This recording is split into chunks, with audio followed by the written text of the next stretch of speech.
আসসালামু আলাইকুম everyone. RUET career forum কর্তৃক আয়োজিত corporate job the personal career পথে আপনাদের সকলকে স্বাগতম। This is Shahriar Kabir before you, secretary of the event management, RUET career forum. আজকে আমাদের প্রোগ্রামটি মূলত corporate job lifestyle, skills and entrepreneurship and hacks and tricks বিষয়ে হবে। তো আমাদের এই আলোচ্য বিষয়টাকে ইনলাইটেন করতে আমাদের মাঝে স্পেশাল গেস্ট রয়েছেন। তিনি হচ্ছেন নান আদার দেন রিনাউন্ড তারিকুল সোহান ভাইয়া, সিভিল 10 সিরিজের। ভাইয়া বর্তমানে স্পেকট্রা ইঞ্জিনিয়ার্স লিমিটেডের অ্যাসিস্ট্যান্ট প্ল্যানিং ইঞ্জিনিয়ার হিসেবে কর্মরত আছেন। এই কথা না বললে নয়, ভাইয়া আমাদের রুয়েট ক্যারিয়ার ফোরামের এক্স প্রেসিডেন্ট অ্যান্ড কো ফাউন্ডারও ছিলেন। So without wasting any time, let us invite hour guest. আসসালামু আলাইকুম ভাইয়া, কেমন আছেন? ওয়ালাইকুম আসসালাম, কেমন আছো কবির? এই তো ভাইয়া ভালো আছি। ভাইয়া আমরা সকলে তো জানি, আমরা সবাই করোনার মধ্যে বাসায় লকডাউন অবস্থায় আছি বা কোয়ারেন্টাইন অবস্থায় আছে বলতে গেলে। তো ভাই এই টাইমটাকে কিভাবে আপনি ইউটিলাইজ করছেন? প্রথমেই যারা আজকে এই লাইভের সাথে আছে কিংবা ভবিষ্যতে এই রেকর্ডেডটা যারাই দেখবে, তো তাদের সকলকে শুভেচ্ছা। আর যেহেতু এটা রুয়েটেরই একটা সংগঠন, আর রুয়েট ক্যারিয়ার ফোরাম আমার খুব অন্তরের একটা জায়গা, যেটা আমাদের মাধ্যমে আমাদের সমসাময়িক সময় শুরু হয়। তো প্রথমেই অভিনন্দন জানাই আমি রুয়েট ক্যারিয়ার ফোরামের সাথে সম্পৃক্ত যারা আছে তাদের প্রত্যেককে। পরম করুণাময় আল্লাহ তাআলার অশেষ রহমত, এই মহামারীর মধ্যেও ইনশাআল্লাহ আল্লাহর অনেক রহমত যে আমরা এখন পর্যন্ত সুস্থ আছি। তো এই জন্য আল্লাহর কাছে আমরা শুকরিয়া আদায় করি। বেসিক্যালি 25শে মার্চ লাস্ট আমি অফিস করি। তো 25শে মার্চের পর থেকে দীর্ঘ সময় প্রায় 3 মাস, এটা অনেক লং টাইম। তো এই সময়টা আসলে বাসায় কাটাইছি। অফিস থেকে সাধারণ ছুটি, গভর্নমেন্টের সিদ্ধান্ত অনুযায়ী সাধারণ ছুটি ঘোষণা করা হয়, তারপর থেকে বাসায় ছিলাম। জি প্রথম ভাই। দিকে বেশ 7 দিন 10 দিন এটা খুব ভালো কাটে। আমাদের যেমন ভার্সিটিতে আমরা যখন হঠাৎ হঠাৎ ছুটি পাই, বেশ বাহ কি মজা কি মজা। তো প্রথম 10 দিন সময়টা খুব ভালো ছিল, কিন্তু রঙিন এরপরে লাগে ভাইয়া। অনেক রঙিন লাগে। প্রথম 10 দিন বেশ এনজয়েবল, কিন্তু এই 10 দিন 15 দিন যাওয়ার পরে তখন আসলে এই সময়টা মানুষের ফ্রাস্ট্রেশনে চলে আসে। ইভেন আমিও কিন্তু একটা সময় খুব খুঁজতেছিলাম যে আমার তো কিছু একটা করা উচিত, কি করব, সময় কাটে না। তুমি ইউটিউবে কত সময় দিতে পারো? তো তখন হচ্ছে চিন্তা করলাম যে আসলে এই সময়টাকে কিছুটা কাজে লাগানো দরকার। তো ইন ডিটেইলস পরে বলবো। তো আমি যেটা করলাম যে, যেহেতু আমি সিভিল ব্যাকগ্রাউন্ডের, আমার পরিচয়টা অবশ্য দেওয়া হয় নাই। আমি তারিকুল ইসলাম সোহান, রুয়েটের 10 সিরিজের, আর এখন আছি হচ্ছে Spectra Engineers Limited as a planning engineer. আমাদের রুয়েটের one of the most famous person বলা যায়। দর্শক না এমন কিছু না, মনে থাকবেন। সবাই এটা সবই আল্লাহ তাআলার ইচ্ছা আর ছোট ভাইদের ভালোবাসা, ছোট ভাই বোনদের ভালোবাসা। তো আমি জি একটা ভাই। কমিউনিটি পাইছি, এটা আসলে মনে রাখার মতো, সারা জীবন মনে রাখবে যে রুয়েট ক্যারিয়ার ফোরামের সাথে আমি একজন, আমার সম্পৃক্ততা ছিল, আমি তাদের একজন গর্বিত সদস্য। এটা আমার সারা জীবন মনে থাকবে। তো বেসিক্যালি আমি যে কাজটা করতাম, যে এই সময়টাতে প্রথম থেকে বললাম যে 10 দিন খুব ভালো, মুভি দেখতেছি, গান শুনতেছি, বেশ চিল হচ্ছে। কিন্তু এর 10 দিন পরে তখন আমি চিন্তা করলাম, আমার মাথায় একটা জিনিস আসলো যে যেহেতু আমি জব ফিল্ডে আছি এবং বেসিক্যালি প্রাইভেট ফিল্ডে আছি, তো সেক্ষেত্রে নিজের স্কিলটা ডেভেলপ করা খুব জরুরি। তো স্কিল ডেভেলপ করার জন্য আমি কিছু ওয়ে খুঁজলাম যে দেখি অনলাইনে কিছু করা যায় কিনা। অফলাইনে যেহেতু সম্ভব না, তো অনলাইনে কিছু করা যায় কিনা। সেক্ষেত্রে অনলাইনে কিছু কোর্স পাওয়া যায়, বিভিন্ন ভার্সিটির অ্যাক্রিডিটেড কোর্স। যেমন কানাডার রায়ারসন একটা ইউনিভার্সিটি আছে, রায়ারসন ইউনিভার্সিটি থেকে তারা অনলাইন অ্যাক্রিডিটেড কিছু পেইড কোর্স দেয়। তো আবার কিছু আছে হচ্ছে অনলাইন ফ্রি কোর্স। তো এই প্যান্ডেমিকের সময়ে রায়ারসন ইউনিভার্সিটি কিছু অনলাইন কোর্স ফ্রি করে দেয়, যেটা হচ্ছে তারা পিএমপি প্রফেশনাল যেটা লার্নিং কোর্স, এটা হচ্ছে তারা ফ্রি করে দেয় ওই সময়টাতে। তো আমি ওইটার 4টা থেকে 5টা লেকচার আমি অংশগ্রহণ করি।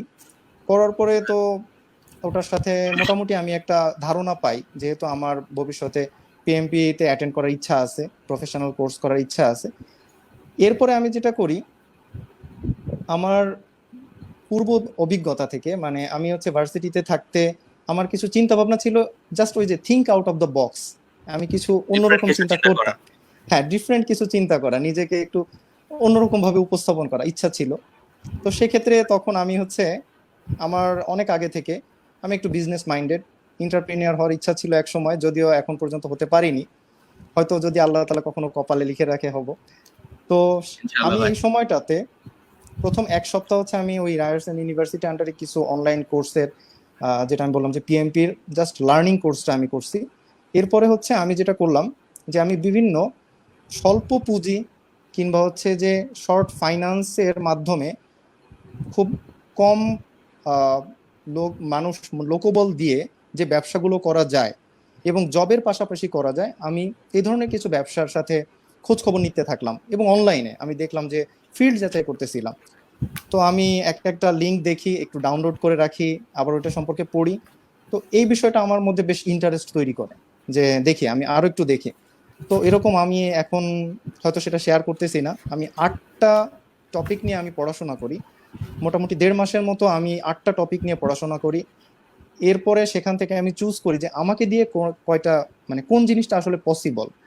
কারণ এখানে একটা বিজনেস রান করাতে গেলে প্রথমত তোমার হচ্ছে একটা রিজিড প্ল্যানিং দরকার, দ্বিতীয়ত তার জন্য ফাইনান্সিয়াল সাপোর্ট দরকার, তৃতীয়ত ওইভাবে লোকবল দরকার, এবং চতুর্থত যে রিস্ক ফ্যাক্টরগুলো আছে এই রিস্ক ফ্যাক্টরগুলো কাটিয়ে ওঠার মতো সামর্থ্য থাকা দরকার। তো সেখান থেকে আমি 2-3টা জব সিলেক্ট করি যে যেটা আমার পক্ষে এই মুহূর্তে করা সম্ভব। তো মোটামুটি এইগুলো করতে করতে করতে করতে আমি বেশ একটা ভালো লেভেলে পৌঁছাই, যে আমি একটা ডিসিশনে পৌঁছাই যে আমার পক্ষে আসলে এখনই, just right at this moment, এখন আমার পক্ষে কিছু সম্ভব না, আমাকে আরো একটু সময় নেওয়া দরকার। যেটা হয়তো আমি কেন সময়টা নেওয়া দরকার এটা আর একটু পরে বলবো। তো মোটামুটি এইভাবেই আমার পরবর্তীতে রোজার ঈদ চলে আসে, এইভাবেই কেটে যায় কোয়ারেন্টাইন। যাক ভাইয়া, আমরা এতক্ষণ জানলাম ভিউয়ার্স যে ভাই কিভাবে ইউটিলাইজ করছিল তার কোয়ারেন্টাইন পিরিয়ডকে। ভাই আমরা যতদূর জানি যে আপনি আরসিএফ এর x president and co founder ছিলেন। তো ভাই আরসিএফ এ আসার অনুপ্রেরণাটা আপনার কি ছিল, অ্যান্ড ক্লাবিং করে আপনি পরবর্তীতে কি কি বেনিফিট পেয়েছেন, অ্যান্ড আরসিএফ ফর্ম করার সময় কোনো প্রবলেম ফেস করতে হয়েছে কিনা, একটু ইন শর্ট যদি আচ্ছা ব্রিফ করতেন আর কি। আচ্ছা, basically RCF, RUET career forum. তো জি ভাই। প্রথমত আমাদের মাথায় এটা হচ্ছে 09 ব্যাচ তখনও ক্যাম্পাসে আছে, আমরা 1011। তো আমাদের মধ্যে সিনিয়র জুনিয়র বন্ডিংটা রুয়েটে বরাবরই ভালো। এটা মানে অবশ্যই ভাই, আমাদের খুব ডেফিনেটলি ভালো বলতেই লাগার হয়। একটা জায়গা। এটাই আমাদের খুব জি ভাই। গর্বের একটা জায়গা যে রুয়েটের সিনিয়র জুনিয়রদের সম্পর্কটা অনেক ভালো। তো আমরা রুয়েটে এরকম আমরা বিভিন্ন জায়গায় দেখতাম যে ক্যারিয়ার ফেয়ার হচ্ছে কিংবা তাদের ক্যারিয়ার ফোরাম থেকে কোনো একটা সেশনের অর্গানাইজ করা হচ্ছে। তো এটা আমরা বিভিন্ন সময় যারা আমরা ক্লাবিং এর সাথে যুক্ত ছিলাম, আমি রুয়েট ক্যারিয়ার ফোরামের পাশাপাশি আরো 2-1টা ক্লাবের সাথে অ্যাড ছিলাম। তো সেখান থেকে আমরা বিভিন্ন ঢাকা ভার্সিটিতে যারা বন্ধুরা পড়তো কিংবা বুয়েটে পড়তো, রাজশাহী ভার্সিটি পাশেই আমাদের, তো তাদের এই বিষয়গুলো আমাদেরকে বেশ টাচ করতো যে না ওরা করতে পারে, তো দেখি না আমরা কিছু করতে পারি কিনা। তো ওয়াই তখন নট আস। আমাদের ওয়াই নট আস, কেন আমরা পারি না, আমরা তো কারো থেকে কম না। তো তখন হচ্ছে আমাদের 11 সিরিজে, যেহেতু আমরা হচ্ছে তখন 3rd ইয়ারে, 09 হচ্ছে 4th ইয়ারে, 11 হচ্ছে 2nd ইয়ারে, তো 11-এর হাতে মোটামুটি 2টা বছর সময় ছিল। তো আমরা সম্মিলিতভাবে এই সমসাময়িক সময় দেখা যায় রুয়েটের পাশেই যে রাজশাহী ভার্সিটি, ওখানে একটা ক্যারিয়ার ফেয়ার আয়োজন করে তারা। তো আমরা জানতে পেরে তারা পোস্টারিং করে, মোটামুটি রুয়েটের মধ্যেও পোস্টারিংটা করা হয়। তো আমরা বেশ মনে হলো যে ঠিক আছে, ওরা যেহেতু প্রোগ্রামটা অর্গানাইজ করতেছে, তো আমরা সম্মিলিতভাবে, হয়তো আমার এক্স্যাক্টলি মনে নাই, আমরা 09, 010 +11-এর কয়েকজন মিলে রাজশাহী ভার্সিটিতে গেলাম। তাদের প্রেসিডেন্ট সেক্রেটারি তাদের সাথে কথা বললাম যে আমাদের এইখানেও তাদের একটা পার্ট হতে পারে কিনা, যেটা আমার ক্লোজ বন্ধু রাজন ভূঁইয়া প্রথম জি এপিসোডে ভাই। ছিল, রাজন হয়তো বলছে অলরেডি, আমি শর্টলি বলি। হ্যাঁ বলেছেন। তো ঠিক ঘটনাটা ওরকমই ছিল যে আমরা তাদের কাছে গেলাম যে একটা সেশন আমাদের এখানে করা যায় কিনা, যারা স্পিকার আসবে, গেস্ট স্পিকার, তো আমাদের এখানে নিয়ে আসা যায় কিনা। তো বেসিক্যালি তারা আহ, নাও বললো না কিংবা হ্যাঁও বললো না। তখন এটা আমাদের আসলে, আমরা তো ইঞ্জিনিয়ারিং স্টুডেন্টরা যারা পড়ি, আমরা তো আসলে কোনো কিছু যদি অন্তর থেকে চাই, মন থেকে চাই, তাহলে এটা আমাদের দিয়ে পসিবল, এই বিশ্বাসটা আমাদের আছে। তো আমরা অবশ্যই ক্যাম্পাসে ডেফিনেটলি আসার সবার পরে, মধ্যেই আছে ভাই। হ্যাঁ, এই মনোবলটা আমাদের মধ্যে আছে যে আমরা যদি কিছু মন থেকে চাই ইনশাল্লাহ আমরা পারবো। তো ক্যাম্পাসে আসার পরে হঠাৎ করে আমাদের মধ্যে বেশ একটা উদ্যম তৈরি হয় যে না, তাহলে আমরা কেন পারবো না, রাজশাহী ইউনিভার্সিটি যদি পারে তাহলে রুয়েট কেন পারে না। জি তখন ভাই। আমাদের মধ্যে একটা মিটিং হয়, যে আমরা কিভাবে এটা ফর্ম করতে পারি। তো তারই ফলশ্রুতিতে বলতে গেলে হচ্ছে রুয়েট ক্যারিয়ার ফোরামের অগ্রযাত্রা। আর এটার প্রথম শুরু হয় আমরা যখন থার্ড ইয়ারের ফাইনাল পরীক্ষা দিই। আমার এখনো মনে আছে যে আমাদের একজন কোচ ছিলেন মুর্শেদ হায়দার, মুর্শেদ হায়দার। উনি হচ্ছেন আমাদের ওখানে রাজশাহী ভার্সিটিতে বিভিন্ন সময় প্রোগ্রাম করেছেন।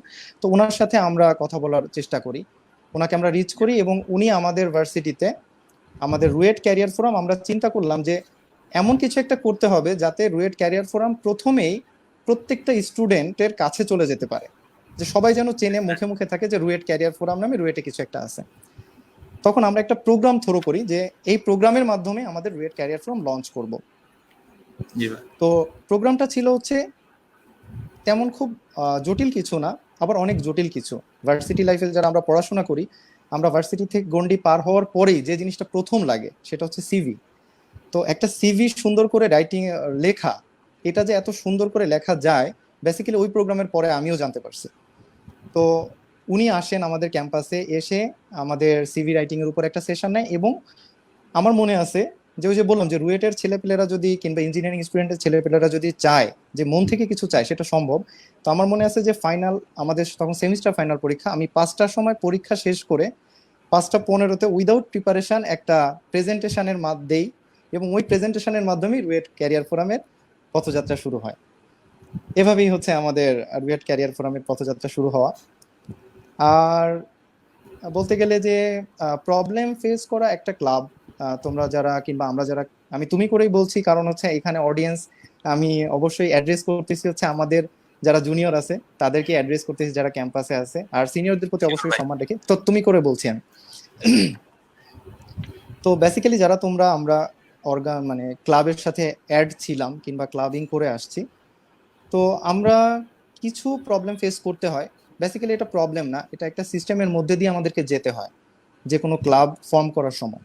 তো রুয়েট ক্যারিয়ার ফোরামটাও সেরকমই ছিল। আমাদের হয়তো প্রবলেম বলতে ওরকম প্রবলেম ছিল না, যেটা ছিল আমাদের টিচারদের কাছ থেকে একটা পারমিশনের ব্যবস্থা করা, তো তাদেরকে বিষয়টা সম্পর্কে অবগত করা, এবং আমাদের ফোকাস কি হবে, আমাদের ভিশন কি হবে, রুয়েট ক্যারিয়ার ফোরাম বেসিক্যালি কি নিয়ে কাজ করবে, তো এই বিষয়গুলো তাদেরকে ব্রিফ করা আমাদের টিচারদের কাছে, এবং এই টোটাল বিষয়টা নিয়ে একটা অ্যাপ্লিকেশন আকারে উপস্থাপন করে আমাদের একটা পারমিশন আনা, এটা একটা বিষয় ছিল। আর হচ্ছে যে ক্যারিয়ার ফোরাম একটা অর্গানাইজেশন ফর্ম করা যতটা সহজ, কর্মকাণ্ড ঠিক রেখে, ফোকাস ঠিক রেখে একটা অর্গানাইজেশনকে এগিয়ে নিয়ে যাওয়া যথেষ্ট কঠিন, যদি সেরকম পরিমাণ ওরকম স্বেচ্ছাসেবী এবং হচ্ছে উদ্যমী ছেলে মেয়ে পাওয়া না যায়। তো রুয়েট ক্যারিয়ার ফোরাম মোটামুটি ওই প্রোগ্রামের মাধ্যমে অগ্রযাত্রা শুরু হয়। আমাদের ওরকম কোনো প্রবলেম ফেস করতে হয়নি। আমরা যারা ছিল তখনকার সময়ে, আমরা জুনিয়র সিনিয়র, আসলে আমাদের মধ্যে রুয়েটে যেটা আছে, যে বললাম যে আমাদের জুনিয়র সিনিয়র সম্পর্কটা সবসময় এটা মনে রাখার মতো একটা বিষয়। তো আমাদের যারা জুনিয়ররা ছিল কিংবা সিনিয়ররা ছিল, বেসিক্যালি রুয়েট ক্যারিয়ার ফোরামটা যখন তৈরি হয় তখন আমাদের কিন্তু কোনো একটা অর্গানাইজড কোনো সদস্য ছিল না, যে আমরা সবাই সদস্য, কে প্রেসিডেন্ট কে সেক্রেটারি, এরকম কোনো চিন্তা ভাবনা ছিল না। আমরা চিন্তা করতাম যে আমরা এক ব্যানারের নিচে সবাই ক্যারিয়ার ফোরামের সদস্য, আমরা একটা ভালো মোটিভ নিয়ে আগাচ্ছি, আমাদেরকে ভালো কিছু করতে হবে। তো সেই চিন্তা ভাবনা থেকে আমরা প্রথম প্রোগ্রাম করলাম মুর্শিদ হায়দার ভাইকে নিয়ে সিভি রাইটিং। পরবর্তীতে আমরা হায়ার স্টাডিজের উপরে একটা সেশন করি। তারপরে আমরা রুয়েট ক্যারিয়ার ফোরাম প্রথম আমাদের যে জব ফেয়ারটা অর্গানাইজ করে, যেটা আমরা চলে আসার রুয়েট থেকে ঠিক কিছুদিন আগের মুহূর্তে, এবং ওটা অর্গানাইজ করার সময় অন সিরিজের যথেষ্ট, এবং তার আরো নিচে 1, 2, 1, 3 যারা ছিল ক্যাম্পাসে, তাদের যথেষ্ট অবদান ছিল, এবং প্রত্যেকটা মানুষের প্রাণবন্ত যে বিষয় ছিল সেটা ওখানে লক্ষ্য করছি আমি, এবং আমি সহ আমরা প্রত্যেকেই লক্ষ্য করছি। তো এভাবেই রুয়েট ক্যারিয়ার ফোরামের যাত্রা শুরু হয়। আর যদি বলতে চাই যে রুয়েট ক্যারিয়ার ফোরাম কিংবা ক্লাব জব লাইফে, প্রফেশন লাইফে আমাকে কি দিছে, এটা বলতে গেলে এটা এক কথায় বলার মতো কোনো বিষয় না। এটা একটা মানুষ, তাকে হচ্ছে আমরা ভার্সিটিতে যখন প্রবেশ করি প্রথম, আমার মনে আছে যে আমরা যখন ভার্সিটিতে ঢুকি আমাদের ছোট্ট একটা গেট ছিল, এখন রুয়েটে যেমন একটা সজ্জিত গেট, সুসজ্জিত, অনেক সুন্দর, মানুষ আসলে ইভেন দেখার মতো একটা গেট। তো আমরা যখন ঢুকি প্রথম, আমার মনে পড়ে যে ওই আমি যখন মেইন গেট দিয়ে ঢুকি এবং বের হয়ে যাই, তখন আমি আমার প্যারেন্টসকে জিজ্ঞাসা করছিলাম যে রুয়েটের মেইন গেট কোনটা, আমার যে লোকাল গার্ডিয়ান ছিল। তো আমার এখন মনে পড়ছে, সরি টু সে, আমি রুয়েটকে ছোট করি না, কিংবা আমার প্রতিষ্ঠান এটা কেউ ছোট করুক আমি সেটা চাইও না, বাট এখন অবস্থা চেঞ্জ হয়ে গেছে আলহামদুলিল্লাহ, এখন রুয়েটকে নিয়ে গর্ব করার মতো। তো তখনটা হচ্ছে যে একটা স্টুডেন্ট যখন প্রথম ঢুকে, তাকে প্রিপেয়ার করার জন্য তার জব লাইফে এসে তার যে স্ট্রাগল করতে হবে, কিংবা তাকে যে নিজেকে প্রিপেয়ার করার জন্য যে স্টেপগুলো দরকার হয়, বেসিক্যালি ক্লাবগুলো এগুলোই আমাদেরকে শেখায়। কিভাবে শেখায়? আমি প্রথমে যখন ক্যাম্পাসে আসি, আমি খুবই নরম সরম একটা ছেলে ছিলাম, কথা বলতে পারতাম না মানুষের সামনে। দেখা গেছে যে ঠিকভাবে স্যারদের সামনে গিয়েও যে উপস্থাপন করা নিজেকে, সেটাও পারতাম না। তো প্রথম আমি, আমার বাড়ি হচ্ছে গোপালগঞ্জ, আমি বৃহত্তর ফরিদপুর ছাত্র সংগঠনের ছিলাম, সাথে অ্যাড ছিলাম। প্রথম যখন প্রোগ্রামে যাই, তখন কিছু বড় ভাইকে দেখি যে তারা খুব সুন্দর একটা প্রোগ্রাম অর্গানাইজ করে, তারা খুব সুন্দর করে একটা জুনিয়রদেরকে কিভাবে কাছে টেনে নেয়। তো তাদেরকে দেখে বেসিক্যালি আমার কাছে মনে হয় যে না, পরিবারের বাইরে এসেও একটা পরিবার আছে, তো আমাকে এই পরিবারের সাথে অ্যাড হতে হবে সামহাও। তো প্রথম আমার যদি কোনো অ্যাসোসিয়েশনের সাথে অ্যাড হই, সেটা হচ্ছে গ্রেটার ফরিদপুর স্টুডেন্ট অ্যাসোসিয়েশন। তার পরবর্তীতে আমার বিভিন্ন বড় ভাইদের সাথে পরিচয় হয়, এরপরে ধীরে ধীরে আমি ক্লাবের সাথে অ্যাড হই। এখন ক্লাবের সাথে অ্যাড হয়ে আমি কি পাইছি? আচ্ছা, প্রথমত ল্যাক অফ কনফিডেন্স, যেটা আমাদের স্টুডেন্টদের মধ্যে থাকে, কনফিডেন্সের অভাব। প্রথমত ক্লাবগুলো আমাদেরকে কনফিডেন্ট করে ফেলে যে আমি কিছু একটা, এটা এটা একটা স্টুডেন্টের জন্য একটা বড় পাওয়া, যে তুমি আই কিছু এম একটা। সামথিং। হ্যাঁ, আই এম সামথিং। এটা প্রথম আমাদেরকে ভিতরে অনুভূতিটা তৈরি করে ক্লাবগুলো, যে আমি কিছু একটা। দ্বিতীয়ত হচ্ছে স্পিকিং কোয়ালিটি, যে অনেক মানুষের মধ্যে জড়তা থাকে, যেটা ওভারকাম করার জন্য ক্লাবগুলো খুবই কার্যকর ভূমিকা পালন করে। তৃতীয়ত হচ্ছে যে তোমার ক্লাবিং করে যেটা হয়, যে বর্তমান বিশ্বে নেটওয়ার্কিং, সোশ্যাল নেটওয়ার্কিং বলো, পার্সোনাল নেটওয়ার্কিং বলো, ব্যবসায়িক নেটওয়ার্ক বলো, যে কোনো নেটওয়ার্কের ভ্যালু হচ্ছে এখন সব থেকে বেশি। তো ক্লাবিং করে যেটা হয়, আমরা হয়তো আমাদের সিনিয়র 2-3 ব্যাচ পাচ্ছি, আমরা জুনিয়র 2-3 ব্যাচ পাচ্ছি, তো এই 7-8টা ব্যাচের মধ্যে যে একটা নেটওয়ার্ক তৈরি হয়, এটা হচ্ছে সারা জীবনের অর্জন। আমি মনে করি যে এটা একটা বিশাল ডেভেলপমেন্ট আমরা হঠাৎ করে পেয়ে যাই ভার্সিটিতে এসে, এবং ক্লাবগুলোর সাথে অ্যাড না হলে এই সুযোগটা পাওয়া যায় না। যেটা যখন আমরা ভার্সিটি লাইফে চলে আসি, তো ভার্সিটি লাইফ শেষ করে যখন জব লাইফে আসি, তখন দেখা যায় যে আমি যে সেক্টরেই যাই, ধরো তুমি সরকারি সেক্টরে যাবা, সেখানে তুমি তোমার নেটওয়ার্কে একটা পার্সনকে পেয়ে যাচ্ছ, এবং আমরা কখনো হয়তো অজান্তেই ওই আননোন মানুষটাকে তখন কিন্তু আপন করে নিই, এবং ওইখানে আমরা দেখা যায় যে একটা নতুন কমিউনিটি তৈরি হয়। তো এই জন্য ক্লাবিংটা হচ্ছে আমাদেরকে বেসিক্যালি এই এই জিনিসগুলোই শেখায়, যে তুমি কনফিডেন্ট হও, তুমি যে কেউ একজন মানুষ, তুমি নিজেকে জানতে পারো, স্পিকিং কোয়ালিটি তৈরি হয়, এবং একটা বিশাল নেটওয়ার্ক, যেটা আমাদের সারা জীবনের একটা অর্জন। এই আমার কাছে মনে হয়েছে যে জব লাইফে এসে এটা অনেক ইম্পর্ট্যান্ট নিজেকে উপস্থাপন করার জন্য। আচ্ছা, ধন্যবাদ ভাইয়া আপনার আলোচনার জন্য। তো ভিউয়ার্স, আমরা জানলাম আসলে ক্লাবিং করে কি কি সুবিধা আমরা পেতে পারি, এন্ড ক্লাব ফর্ম করতে কি কি প্রবলেম আমাদের ফেস করতে হয়। তো ভাইয়ার সাথে আমি একটা ইনশর্ট কথা বলবো, মেন জিস্ট কথা, সেটা হচ্ছে স্মার্ট হতে হবে সবকিছু দিক দিয়ে, যেটা অবশ্যই। আমাদের ক্লাবিংটা শেখায়।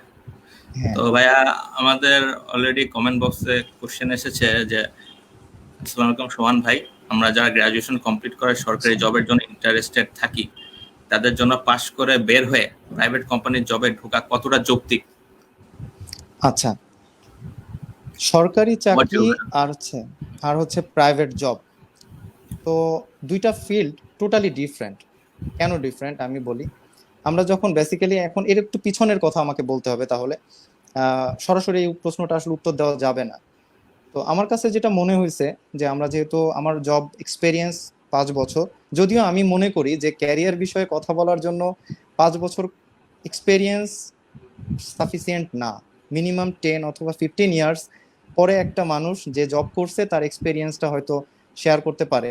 But as a student of RUET আমি আমার নিজের যে পথ চলা 5 বছরে সেটাই আমি তোমাদের সামনে শেয়ার করতেছি। হয়তো এটা ক্যারিয়ার থেকে আমি ওভাবে শিখতে পারছি কিনা আমি জানি না, সেটাই আমি শেয়ার করি।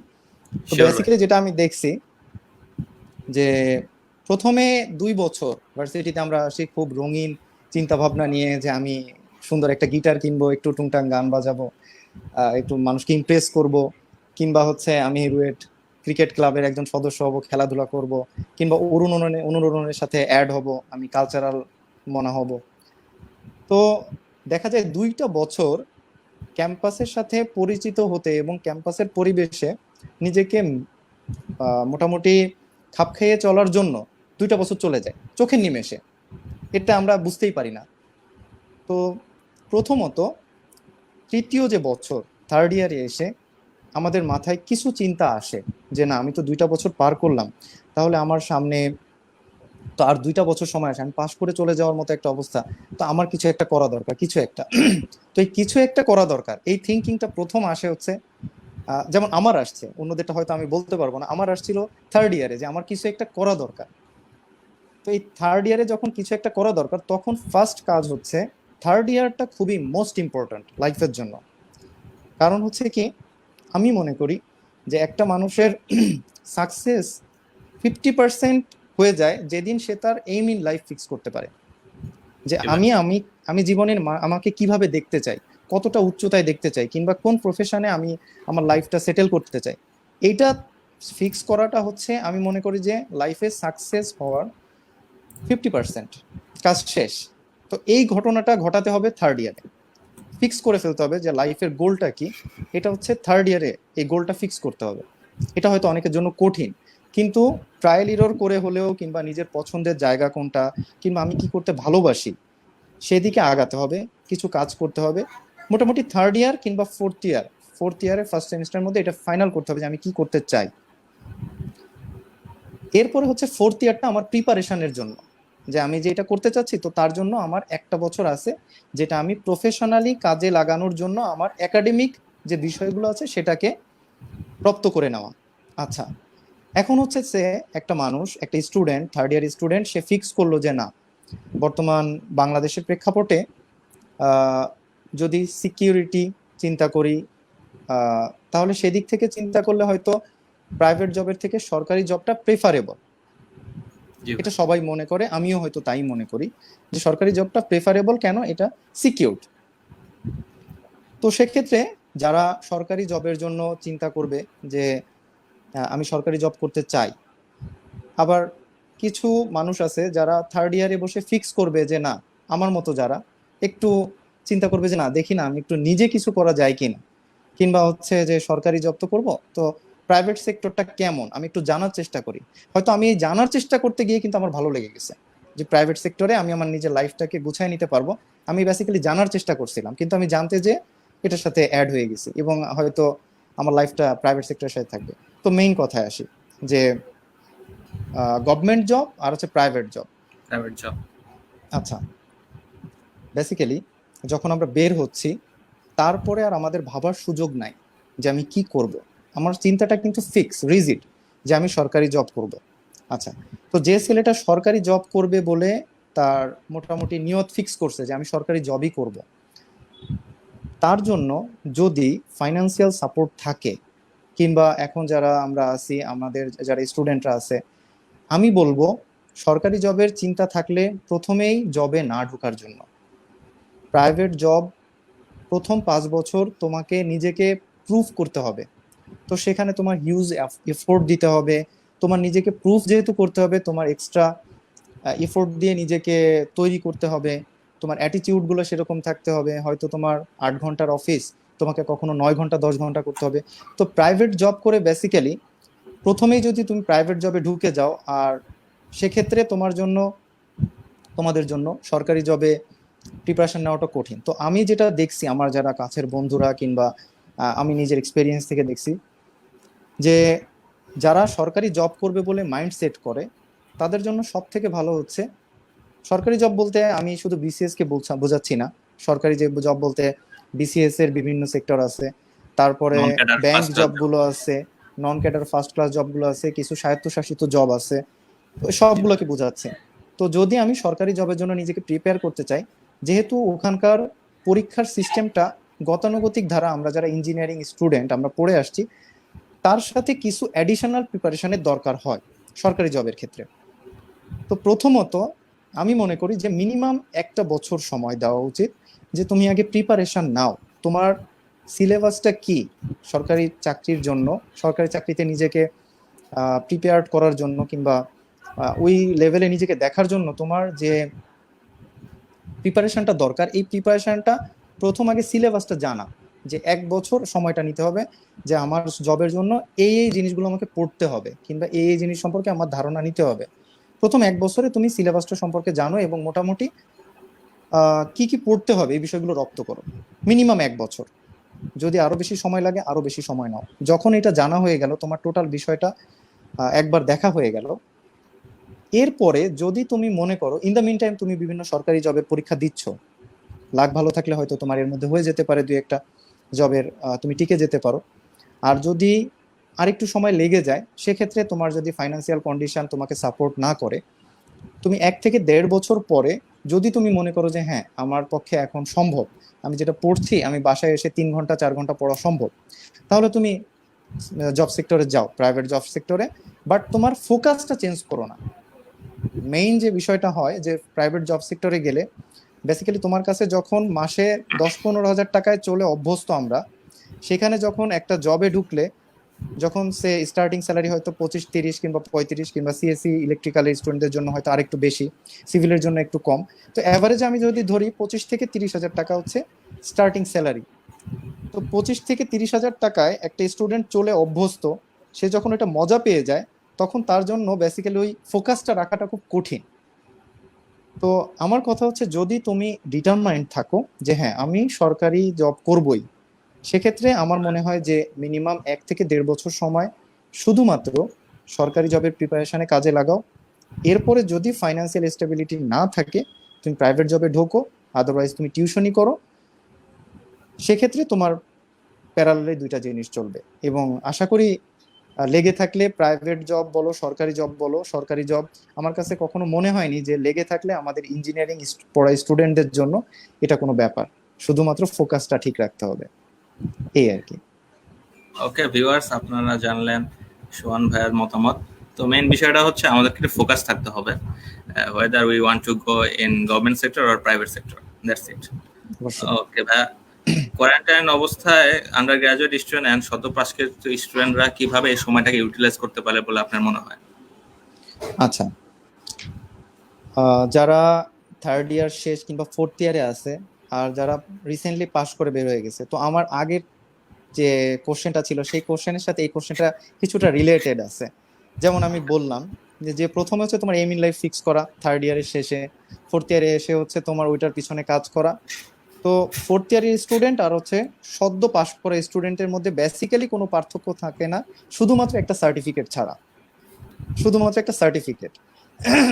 তো এই কোয়ারেন্টাইন টাইমটা 3 মাস সময়, আমি আমার খুব কাছের মানুষ তাদের থেকে দেখছি যে এটা কিন্তু অসংখ্য মানুষকে এই সময়টা, যেহেতু আমাদের কোনো কাজ নাই, বাসায় বসে আছি, তো এই সময়টাতে প্রচুর মানুষ ফ্রাস্ট্রেটেড হয়ে যায়। জি ভাই। তো এই ফ্রাস্ট্রেশন যেন কোনোভাবেই আমাদেরকে না ধরতে পারে, এজন্য কিছু কাজে নিজেকে ইনভলভ করা দরকার। হোয়াটএভার, সেটা তোমার জবের জন্য কাজে লাগুক, তোমার ক্যারিয়ারের জন্য কাজে লাগুক, কিংবা তোমার স্কিল ডেভেলপমেন্টের জন্য কাজে লাগুক, এরকম কিছু করা দরকার। যেমন আমি বলি যে নর্মালি আমরা যারা স্টুডেন্ট, আমরা পড়াশোনা করি, আমরা হয়তো মনে করি যে মাইক্রোসফট ওয়ার্ড কিংবা মাইক্রোসফট এক্সেল কিংবা মাইক্রোসফট আউটলুক কিংবা পাওয়ার পয়েন্ট এগুলো খুব ইজি জিনিস, কিন্তু বেসিক্যালি আমরা এটার হয়তো অ্যাপ্লিকেশন আমরা 20 থেকে 25% অ্যাপ্লিকেশন জানি আমরা যারা স্টুডেন্ট, এবং তাও জানি কখন আমাদের যখন থিসিস করি ফোর্থ ইয়ারে, সেই সময়টাতে আমরা জানি। তার আগ পর্যন্ত আমরা জানি শুধুমাত্র মাইক্রোসফট ওয়ার্ড হচ্ছে শুধুমাত্র টাইপিং এর জন্য। বাট আসলে মাইক্রোসফট যে office package, total package, Microsoft office, Microsoft Excel, Microsoft Outlook, এরকম যে মাইক্রোসফট টোটাল হোল প্যাকেজটা, কোয়ারেন্টাইন টাইমটাতে যদি কেউ শুধুমাত্র এই কাজটাই করে, স্কিল ডেভেলপ করার চেষ্টা করে যে আমি মাইক্রোসফট টোটাল অফিসের টোটাল প্যাকেজটা সম্পর্কে আমি জানবো, এটার জন্য মিনিমাম 1 থেকে 1.5 মাস সময় দরকার। আচ্ছা, এখন আমাদের জন্য হয়তো বিষয়গুলো রপ্ত করা অনেক ইজি। আমরা অ্যানালিটিক্যাল কাজ করে আসছি, আমরা টেকনিক্যাল স্টুডেন্ট, আমাদের জন্য খুব সহজে আমরা ধরতে পারি। তো সেক্ষেত্রে যেটা হয় যে আমরা এই কাজগুলো শিখে আমাদের প্র্যাকটিক্যালি কোনো একটা কাজের সাথে জিনিসটাকে রিলেট করে আমরা যেন সেটাকে বাস্তবে রূপ দিতে পারি, এরকম আমরা কিছু করতে পারি। তো শুধুমাত্র মাইক্রোসফট অফিস প্যাকেজ না, যারা, আমি যেহেতু সিভিল ব্যাকগ্রাউন্ডের, যদি আমি আমি অন্যদের ক্ষেত্রে হয়তো বলতে পারবো না, তো আমি সিভিলের ক্ষেত্রে হয়তো বলতে পারবো যে আমি জব ফিল্ডে এসে যেটা দেখলাম যে যে জিনিসগুলো খুব ম্যান্ডেটরি, সেটা হচ্ছে মাইক্রোসফট অফিসের পুরো ফুল প্যাকেজটা সম্পর্কে জানা। তারপরে আমরা সিভিলে যারা আমরা প্রজেক্ট নিয়ে কাজ করি, হয়তো ইনহাউস হোক ফিল্ডের জব হোক, আমরা যেহেতু প্রজেক্ট নিয়ে কাজ করি, তো প্রজেক্টের টাইম শিডিউল যেটা আমরা করে আসছি, তো এই প্রজেক্টের টাইম শিডিউলের জন্য মাইক্রোসফট একটা সফটওয়্যার আছে, প্রজেক্ট প্রোগ্রাম। এইটা সম্পর্কে আমরা ভার্সিটি লাইফে খুব কম ছেলে জানতে পারি। তো এরকম যে আমাদের ডিপার্টমেন্ট রিলেটেড যে সাবজেক্টগুলো আছে কিংবা ডিপার্টমেন্ট রিলেটেড যে সফটওয়্যারগুলো আছে, কারণ এখন হচ্ছে আমরা চলে আসছি যে আধুনিক বিশ্বে সফটওয়্যার কিংবা হচ্ছে অনলাইনের প্রয়োজনীয়তা অনেক বেশি। তো আমরা যতটা নিজেদেরকে পারি যে আমরা সফটওয়্যার রিলেটেড কাজে নিজেদেরকে স্কিল্ড করি, সেক্ষেত্রে সিভিল হোক, ইলেকট্রিক্যাল, মেকানিক্যাল, যারাই হোক, নিজ নিজ ডিপার্টমেন্ট অনুযায়ী আমরা যেহেতু ঘরে বসে আছি, ইউটিউবে সাফিসিয়েন্ট রিসোর্স আছে, আমাদের এখন কোথাও ভর্তি হতে হয় না। যদি আমি অটোক্যাডের কাজ শিখতে চাই, অটোক্যাডে অসংখ্য টিউটোরিয়াল দেওয়া আছে, ইট্যাপসের কাজ শিখতে চাই, অসংখ্য টিউটোরিয়াল আছে।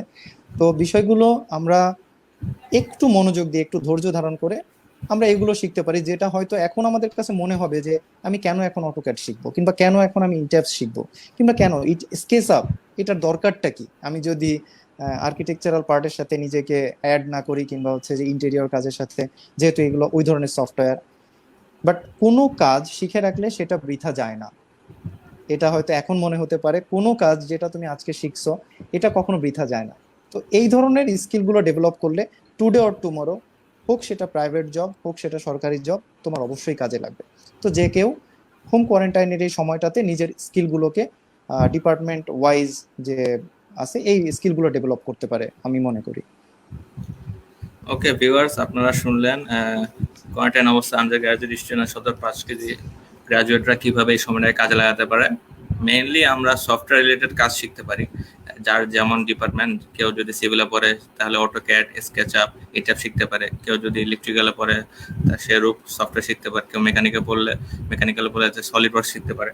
সো মেইনলি ভাই এই কথাটাই বলতে চেয়েছেন। তো আমাদের কমেন্ট বক্স থেকে একটু ভাই ঘুরে আসি। স্বপ্নীল দীপ্ত কমেন্ট করেছে, ইন্টারভিউ বোর্ডে সবচেয়ে বড় ভুল কি হয়?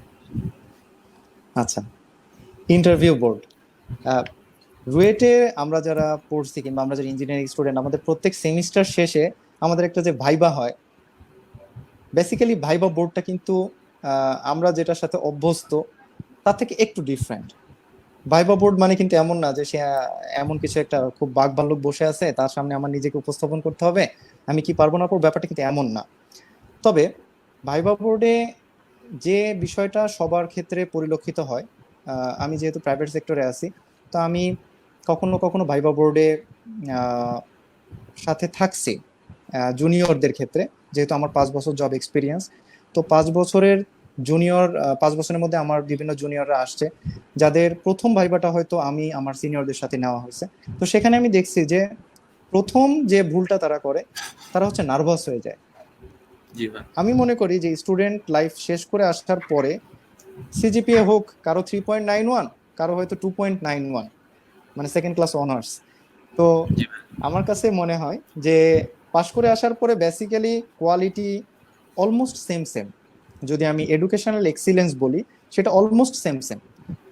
যেটা ভ্যারি করে ভাইবা বোর্ডে দেখা হয় তার কনফিডেন্স লেভেল, তাকে কিছু কিছু সময় ভড়কায় দেওয়া হয়। তো ম্যাক্সিমাম ক্ষেত্রে তারা যেটা ভুল করে, তারা ল্যাক অফ কনফিডেন্স, তারা হয়তো এটা মোটিভটা হারায় ফেলে, এবং ওইখানে গিয়ে যেটা দেখা যায় যে কি করতে কি করবে, কোনটা বললে ইমপ্রেস হবে, বেসিক্যালি এরকম কোনো বিষয় না। যেটা তোমাকে আস্ক করা হচ্ছে, যেটা জিজ্ঞাসা করা হচ্ছে, just go through it. Simply answer করো, যেটা পারছো না স্কিপ করো, কোনো সমস্যা নেই। তো এই দুইটা জিনিসই সবাই ভুল করে, যে কনফিডেন্স হারায় ফেলে। আর এই কনফিডেন্স হারানোর কারণে যে জিনিসটা জানা সেই জিনিসটাও সে ভুল করে।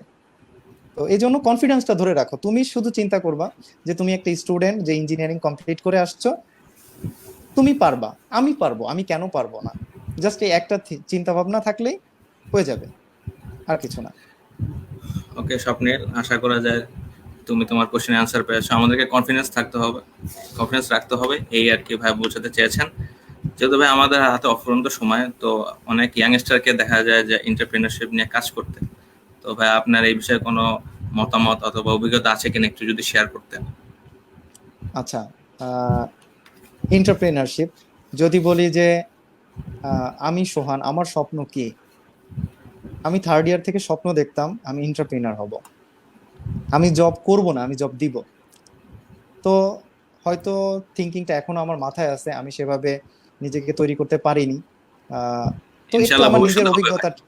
হ্যাঁ, ইনশাআল্লাহ তোমরা দোয়া করো, যদি সবার ইচ্ছা থাকে।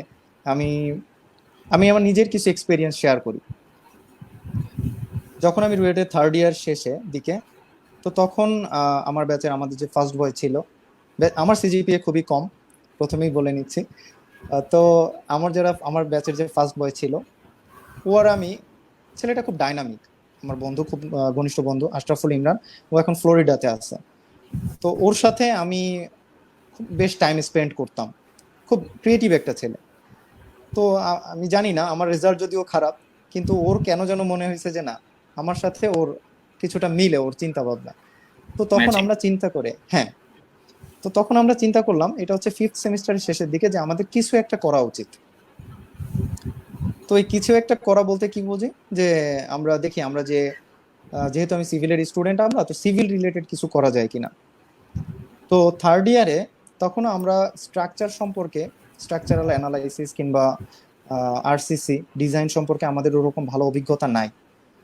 তো জি ভাই। তখন আশরাফুলের সাথে আমার যে বন্ধু, আমরা দুইজন সিদ্ধান্ত নিলাম যে ঠিক আছে, তাহলে আমরা কোনো বড় ভাইয়ের শরণাপন্ন হই, যে আমাদেরকে প্রফেশনালি কাজটা শিখাবে। তখন রাজশাহীতে, আমি নাম না বলি, আমাদের একটা বড় ভাই ছিলেন, রুয়েটেরই 05 ব্যাচে। তো ওনার একটা ফার্ম আছে। আমি ওই ফার্মে, জি। আমি আর আশরাফুল যাই, গিয়ে আমরা মোটামুটি ভাইয়ের কাছে কয়েকদিন সময় নেই, নিয়ে ভাইয়ের কাছ থেকে প্রতিদিন একটু একটু একটু একটু করে শিখি। তখনও আমাদের কিন্তু এই পড়াশোনার, আমাদের সেমিস্টারের এইগুলো আসেনি, তার আগেই আমি ওই জিনিসগুলো আমি আরো ভাইয়ের কাছ থেকে জানি, এবং প্রফেশনালি কিভাবে কাজ করতে হয় তো এটা জানার ট্রাই করি। তো আমাদের মোটামুটি 3 মাস লেগে যায় সিম্পলি একটা বিল্ডিং এর ডিজাইন করতে। যদিও ডিজাইন ব্যাপারটা আসলে যথেষ্ট ভাস্ট, এবং আমি মনে করি যে আমি এখনো কিছুই জানি না, বেসিক্যালি এটাই সত্যি। তো তখন আমরা 3 মাসে সিম্পলি একটা বিল্ডিং এর ডিজাইন কিভাবে করতে হয় এটার ম্যানুয়ালটা আমরা শিখছি। তখন যেটা হচ্ছে যে আমরা ভাইয়ের কাছে যাই, যাওয়ার পরে ভাইয়া আমাদেরকে বলছে যে ঠিক আছে, তাহলে তোমরা যেহেতু কাজটা মোটামুটি শিখছো, তো ভাইয়ের একটা পার্সোনাল প্রজেক্টে আমাদেরকে অ্যাড করে। এটা আমি আমার মানে জাস্ট নিজস্ব এক্সপিরিয়েন্সটা শেয়ার করতেছি তোমাদের সাথে।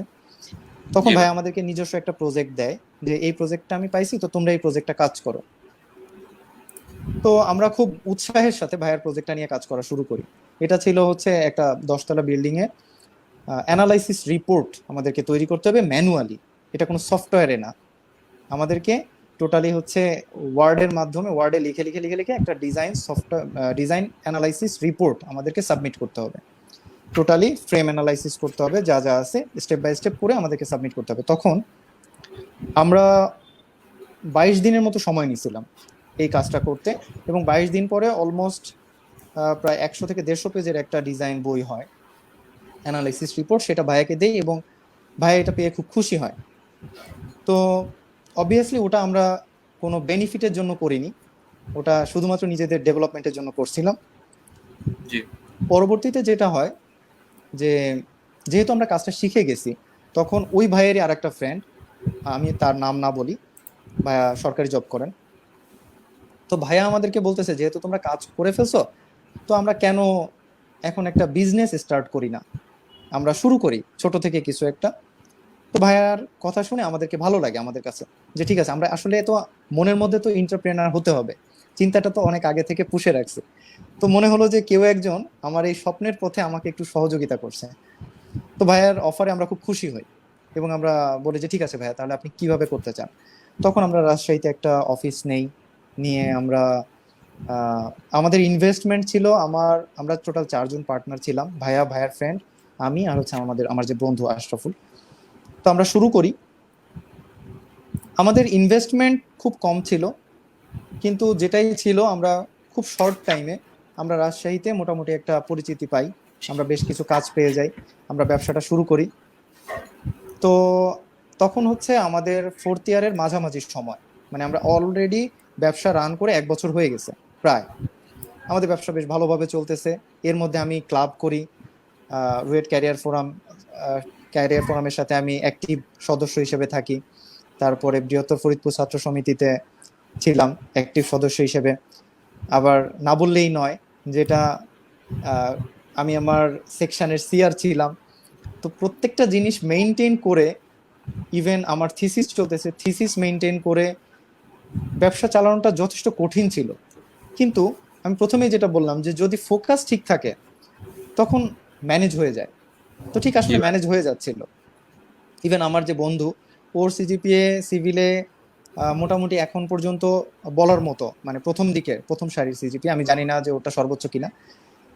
তো ও এত কিছু মেনটেন করে, ও কিন্তু ওর অবস্থান ধরে রাখে। আর আমি আমার স্কিলটা ডেভেলপ করি, কারণ হচ্ছে আমার স্বপ্ন ছিল আমি এন্টারপ্রেনার হব। তো মোটামুটি তখন আমি একটা প্রতিষ্ঠানের একজন কো পার্টনার, মালিক হিসেবে আমি একজন কো পার্টনার হিসেবে কাজ করি 4 জনে। তো মোটামুটি ভালো চলতেছিল, আমি দেখি যে আমার স্বপ্নের পথে আমি আগাচ্ছি। এভাবে চলতে থাকে, আমি পাশ করে চলে আসি। তো আসার পরে সামহাও আমাদের কোম্পানি যেটা ছিল সেটা আমার যারা বড় ভাই ছিল, বেসিক্যালি আমি ব্যবসা করছি তখন আমরা হচ্ছে বিশ্বাসের উপরে। তো যে কোনো একটা পর্যায়ে এসে কোম্পানিটা এখন প্রতিষ্ঠিত এবং কোম্পানিটা একটা লিমিটেড কোম্পানি এখন, বাট আমরা ওই কোম্পানির সাথে আর নাই, যে কোনো কারণেই হোক আমরা নাই। তো আমরা নাই বলতে যে আমরা অনেকটা ডিসহার্টেড হই, আমি আর আমার বন্ধু ডিসহার্টেড হয়ে ওখান থেকে চলে আসি, ব্যাক করি। তো তারপরে আমরা তাদের সাথে ছেড়ে দিই, এখন কোম্পানিটা অলরেডি রান করতেছে। তো এন্টারপ্রেনারশিপটা, আমি এই গল্পটা বলার কারণ হচ্ছে আমার কিন্তু প্রথমে স্বপ্ন ছিল না যে আমি একটা ব্যবসা প্রতিষ্ঠানের মালিক হব কিংবা আমি একটা প্রাইভেট জব সেক্টরে আসবো। আমার স্বপ্ন ছিল আমি এন্টারপ্রেনার হব, শুধু একটা স্বপ্ন ছিল, কিন্তু কি করব আমি জানতাম না। তো আমার ওই যে বললাম যে কিছু একটা করতে চাই, এই কিছু একটা করতে চেয়ে ডিজাইন শেখার মাধ্যমে একটা নেটওয়ার্ক তৈরি হওয়া, নেটওয়ার্কের মাধ্যমে একটা কোম্পানি ফর্ম করা এবং একটা প্রতিষ্ঠানের মালিক হওয়া, এটা আমার রুয়েট লাইফেই হয়েছে। চলে আসার পরে আমি ওইটা থেকে সরে আসছি। আচ্ছা, এখন বাধা যদি বলি, এন্টারপ্রিনারশিপের ক্ষেত্রে প্রথম বাধা, অনেকেই চায় যে আমি দেখি না আমি পারি কিনা। তো আমাদের ক্ষেত্রে যেটা, আমরা যারা সিভিলে, আমি 5 বছর জব করে এখনো আমি মনে করি যে একটা ব্যবসা প্রতিষ্ঠান চালানোর জন্য যে পরিমাণ এক্সপেরিয়েন্স দরকার, যে নেটওয়ার্ক দরকার, যে ফাইন্যান্সিয়াল সাপোর্ট দরকার, এবং প্রথমেই বললাম যে রিস্ক ফ্যাক্টর, যে আমি মিনিমাম 1 ইয়ার আমার উইদাউট প্রফিট আমি ব্যবসাটাকে রান করতে পারবো, এই সময়টা আমি সাস্টেন করতে পারবো কিনা। তো আমি 5 বছর চাকরি করে আমার কাছে এখনো মনে হয়েছে যে আমার আরো একটু এক্সপেরিয়েন্স নেওয়া দরকার এই ফিল্ডে। কারণ আমি ব্যবসা ঠিক সেটাই করতে চাই যেটা আমি বুঝি, এবং আমি মনে করি যে কোনো মানুষের জন্য, আমি তোমাকে হয়তো প্রথমেই বলতেছিলাম যে আমার কোয়ারেন্টাইনে আমি কি করছি, যে আমি 8টা ব্যবসা সম্পর্কে পড়াশোনা করছি। তো শেষ পর্যন্ত এই 8টা থেকে যে জিস্ট, সেটাও কিন্তু আমার হচ্ছে সিভিল রিলেটেড, এবং আমি যেটা বুঝি কনস্ট্রাকশন ফিল্ড রিলেটেড একটা বিজনেস। তো বেসিক্যালি আমরা যেটা বুঝি, আমি জুনিয়রদের ক্ষেত্রে বলবো যারা এন্টারপ্রেনার হতে চাও, তো তোমার প্রথমে ফোকাস করো যে তোমার ইন্টারেস্টের জায়গা কোনটা, তুমি কোন জিনিসটা পছন্দ করো, কোনটা তোমাকে অ্যাট্রাক্ট করে। সেকেন্ডলি, সেই জিনিসটা কি তোমার সাথে, তোমার চিন্তা ভাবনার সাথে কিংবা তোমার ক্যাপাবিলিটির সাথে কম্পিটিবল কিনা। যদি দুইটাই স্যাটিসফাই হয়, দেন হচ্ছে তোমার এটা রান করার মতো ফাইন্যান্সিয়াল সাপোর্ট তোমার কাছে আছে কিনা, এবং তুমি সেটার জন্য যে লোকবল সেটা তুমি সাফিসিয়েন্ট পাচ্ছ কিনা। যদি এই 4-5টা ক্রাইটেরিয়া এটা ফিল আপ করতে পারো, তখন তুমি এন্টারপ্রেনার হওয়ার ক্ষেত্রে আগাও। আদারওয়াইজ তুমি সময় নাও, তুমি জিনিসটা বোঝার জন্য প্রয়োজনে আগে জব করো, নিজেকে প্রিপেয়ার করো, পরে যখন তোমার কাছে মনে হবে যে না, তোমার এনাফ এক্সপেরিয়েন্স একটা ব্যবসা প্রতিষ্ঠান চালানোর জন্য, তুমি রান করো। এবং কখনোই, আমি যেমন হচ্ছে প্রথম ব্যবসা করে আমি কিন্তু আহ, সেখান থেকে সরে আসছি। হয়তো অনেকটা বলতে পারো যে আমার ইচ্ছার বিরুদ্ধে আমি সেখান থেকে সরে আসছি, কিন্তু এটা আমার লাইফে অনেক কিছু শিখাইছে। তো আমি চাইবো যে তোমরা যে কোনো কিছু করার আগে আগে ভাবো, নিজের ফোকাস ঠিক রাখো, আর হচ্ছে নিজেকে প্রিপেয়ার করো। যখন তুমি মনে করবা যে না, your experience is good enough, তুমি তখন নিজেকে আগায় নাও, ইনশাল্লাহ কামিয়াব হবা। ওকে ভিউয়ার্স, আমি এতদিন যতটুকু জানতাম এন্টারপ্রেনারশিপ নিয়ে, ভাইয়া জিনিসটাকে একটু এনলাইটেন করলেন। যারা এন্টারপ্রেনারশিপ নিয়ে কাজ করছেন অবশ্যই তাদেরকে সাধুবাদ জানাই ভাইয়া, অ্যান্ড তাদের এই মোটিভেট যাতে কামিয়াব হোক সেটা রুয়েট ক্যারিয়ার ফোরাম অবশ্যই চাবে।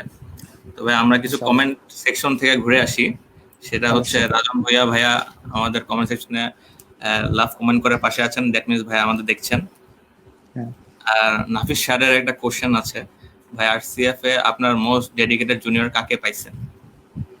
আচ্ছা, ওয়েল, বেসিক্যালি বলতে গেলে career forum, RUET career forum, এটা কিন্তু ওই যে প্রথমেই বললাম যে এটা একটা পরিবার। তো একটা পরিবারে যেহেতু as a president, former president আমি ছিলাম, আমার বন্ধু রাজন ভুইয়া আহ, ছিল। তো আমরা একটা যে কমিউনিটি ছিলাম, স্পেসিফিক ভাবে যদি কাউকে বলতে হয়, স্পেসিফিক ভাবে বলতে হলেও আসলে একটা নাম বলা সম্ভব না, কয়েকটা নাম চলে আসে। টু হ্যাঁ, ডিফিকাল্ট। হ্যাঁ। তো এ থেকে জেড পর্যন্ত যতগুলো বর্ণ আছে, আমার মনে হয় যে প্রত্যেকটা বর্ণ দিয়ে বেশ কয়েকটা নাম চলে আসবে যদি বলতে চাই যে ক্যারিয়ার ফোরামে সব থেকে বেশি ডেডিকেটেড কে ছিল। তবে তাদের মধ্যে বলি যে যখন এই আমরা ফাউন্ডিং মেম্বার হিসেবে যারা ছিল, ফাউন্ডার মেম্বার, তাদের মধ্যে প্রথম আমাদের যে মিটিং গুলো ছিল এখানে যারা অ্যাক্টিভ ছিল, আহ, Naim mechanical 1-1, Amit mechanical 1-1, Mobin Shovon GC 1-1, তারপরে ছিল হচ্ছে তাসিন মিম, তারপরে ছিল রাহাত আদনান রানা, আহ, তারপরে ছিল আরো জুনিয়র ব্যাচের কথা নাই বলি, 1-1 পর্যন্তই বলি। ওয়ান জি ওয়ান ভাই। পর্যন্ত এই যে যে 4-5জনের কথা বললাম, আরো অনেক নাম, হয়তো আমি ওই যে বললাম যে এ থেকে জেড পর্যন্ত প্রত্যেকের নাম বলা যাবে, প্রত্যেকটা বর্ণ দিয়ে যে মানুষগুলো, এরা প্রত্যেকেই আমার আপন। তো এই মানুষগুলোকে আমি দেখছি যে যেদিন আমাদের ক্যারিয়ার ফেয়ার হয়, প্রথম জব ফেয়ার, তো সেখানে অ্যাজ এ প্রেসিডেন্ট আমার অনেক দায়িত্ব ছিল, কিন্তু আমার থিসিস ছিল ইভেন এই মানুষগুলো কখনো, যখন ওরা বুঝতে পারছে যে না আমার ক্রুশিয়াল টাইমের মধ্যে দিয়ে আমি যাচ্ছি, তখন আমাকে যে মেন্টাল সাপোর্ট দিছে, কিংবা হচ্ছে যে ওই সময়টাতে তারা যে দায়িত্বটা পালন করছে, যেটা আমার করার কথা ছিল, আমি তাদের প্রতি চিরকৃতজ্ঞ। এবং এই ডেডিকেটেড মানুষগুলোর কারণেই হয়তো আজ রুয়েট ক্যারিয়ার ফোরাম, যদি রুয়েটে একটা ক্লাবের নাম বলা হয় যেটা যাদের মোটামুটি অবস্থান ক্রমেই উপরের দিকে যাচ্ছে, সেটা অবশ্যই বলতে হবে রুয়েট ক্যারিয়ার ফোরাম তাদের মধ্যে অন্যতম। তো এই মানুষগুলোর কারণেই আজকে রুয়েট ক্যারিয়ার ফোরাম। আর যারা যদি এই শাহরিয়ার কবির, নাফিস ইকবাল যারা আছে রুয়েট ক্যারিয়ার ফোরামের সাথে সম্পৃক্ত, আরো নাম না জানা অনেক, কারণ আমাদের মধ্যে গ্যাপ অনেক, 4-5 বছর ক্যাম্পাসে নেই। তো যারাই আছো, হয়তো তোমাদের সাথে ওইভাবে আড্ডা দেওয়া হয় না আগের মতো, কিন্তু ক্যারিয়ার ফোরাম যে একটা পরিবার, এজন্য আলাদা করে বলার কিছু নাই, প্রত্যেকেই অনেক আপন, প্রত্যেকেই ডেডিকেশনটার কারণে আজকে রুয়েট ক্যারিয়ার ফোরাম এই জায়গায়। তো সবার অবদান অনস্বীকার্য। ইনশাল্লাহ ভাই, গুলশান দুই অবশ্যই আড্ডা হবে আপনার সাথে। ইনশাআল্লাহ, ইনশাআল্লাহ। তো ভাই আমরা আরো কিছু কমেন্ট পড়ি। মবিন সোহন ভাই লিখেছেন কোম্পানির এইচআর কিন্তু আমি। সোহান ভাই ব্যাপারটা মাথায় রাখেন। হ্যাঁ, ওয়েল ডান। যদি আমার কখনো কোম্পানি হয়, ইনশাআল্লাহ মবিন শোভন হবে আমার হচ্ছে অ্যাডভাইজার। মবিন শোভন খুব ট্যালেন্টেড একজন মানুষ, তার সম্পর্কে না বললেই নয়। আহ এই আর কি। নাইম ভাই মেকানিক্যাল 1-1 কমেন্ট করেছেন, আরসিএফের আজকের অবস্থানে আসার পিছনে যদি দুটি মানুষের নাম উল্লেখ করতে হয় তাহলে রাজন দা আর সোহান ভাইয়ের নাম প্রথমে চলে আসে। ওনাদের হাত ধরে আরসিএফ যাত্রা শুরু করে, ভাইদের সহযোগিতা ছাড়া এত দূর আসা সম্ভব হতো না। অনেক অনেক শুভকামনা ভাইয়ের জন্য। হোয়াট ইউ নাইম, তো ভাইয়া, কিছু বলবেন এই বিষয়ে? তোমার জন্যই অবশ্যই নাইমের জন্য অনেক অনেক শুভকামনা। নাইমের অবদান, কিংবা বললাম যে 4-5 জন যাদের নাম আমি বললাম, যে এদের প্রত্যেকের অবদান ভোলার মতো নয়। আমরা যেহেতু 4th ইয়ারে ছিলাম, আমাদের পক্ষে আসলে ওই রকম সময় মেনটেন করা কিংবা সময় ম্যানেজ করা সম্ভব ছিল না। তো আমরা হয়তো মনস্তাত্ত্বিক ব্যাপারটাকে, আমরা একটা সংগঠনকে গুছিয়ে রাখার জন্য প্রথমে যে চেষ্টাটা, এটা হয়তো আমাদের ছিল, কিন্তু চারিকা শক্তি আসলে এই মানুষগুলোই। তো আমরা সবাই সবার সর্বে সর্বা বলতে হবে, এই আর কি। ওকে, আমরা একটু কমেন্ট বক্স থেকে একটু সরে আসি, পরবর্তী কমেন্ট বক্সে ফিরে যাব। ইন জেনারেল ভাইয়া দেখা যায় সিভিল স্টুডেন্টরা বিসিএস আর non cadre first class job attract বেশি হয়। আপনার ডিফারেন্ট ট্র্যাকে আসার কারণ কি, এই সম্পর্কে যদি কিছু বলতেন। আচ্ছা, ওয়েল, যে ডিফারেন্ট জবে আসার কারণ, আমি একটু আগে বোধহয় বললাম যে আমি চাইতাম 2nd ইয়ার শেষে মানুষের জীবনে কিছু টার্নিং পয়েন্ট থাকে। আমি খুবই নরম সরম সাদা সিধা একটা ছেলে ছিলাম। তো রুয়েটে আসার পরে 2nd ইয়ার পর্যন্ত নিজেকে এক্সপ্লোর করতে আসলে চলে যায়। তো যখন বুঝলাম যে না, আমার কিছু করা উচিত, আমার কিছু করতে ইচ্ছা হয়, তো এই খুঁজতে খুঁজতে খুঁজতে খুঁজতে কিছু মানুষকে পেয়ে গেলাম, কিছু বড় ভাইকে পেলাম, কিছু জুনিয়রকে পেলাম, যারা একটু ডিফারেন্ট চিন্তা করে। তো এই ডিফারেন্ট চিন্তাগুলো মানুষের সাথে ঘুরে একটু ডিফারেন্ট কিছু করার চেষ্টা করলাম। যেটা বললাম যে আমি ডিজাইন ফিল্ডে কিছু কাজ শেখার চেষ্টা করলাম। তো আমি নিজেকে ব্যস্ত রাখার খুব ট্রাই করতাম। আমার কাছে মনে হতো যে ক্যাম্পাসে ফ্রি যে মানুষগুলো, কিছু মানুষ ছিল ক্যাম্পাসে, তোমরা দেখবা যে তারা সারাদিন ঘুমায়, কেন ঘুমায় তারা জানে না। তো এরকম না, আমি চাইতাম যে আমি আড্ডার সময় আড্ডা দিতাম। আমি খেলাধুলায় অ্যাক্টিভ ছিলাম না, বাট আমি মাঠে থাকতাম। এটা আমার বন্ধুরা কিংবা জুনিয়ররা বলতে পারবে যে আমি হয়তো খেলতে পারতাম না, কিন্তু আমি মাঠে থাকতাম। আবার রাত্রে আড্ডা দিতাম। আবার আমি আমার কারিকুলাম যেটা ছিল ক্লাসের, সেটাও মোটামুটি ঠিক রাখতাম। আহ, তো সবকিছু করে আমার কাছে মনে হলো যে নিজের স্কিলটাকে ডেভেলপ করি।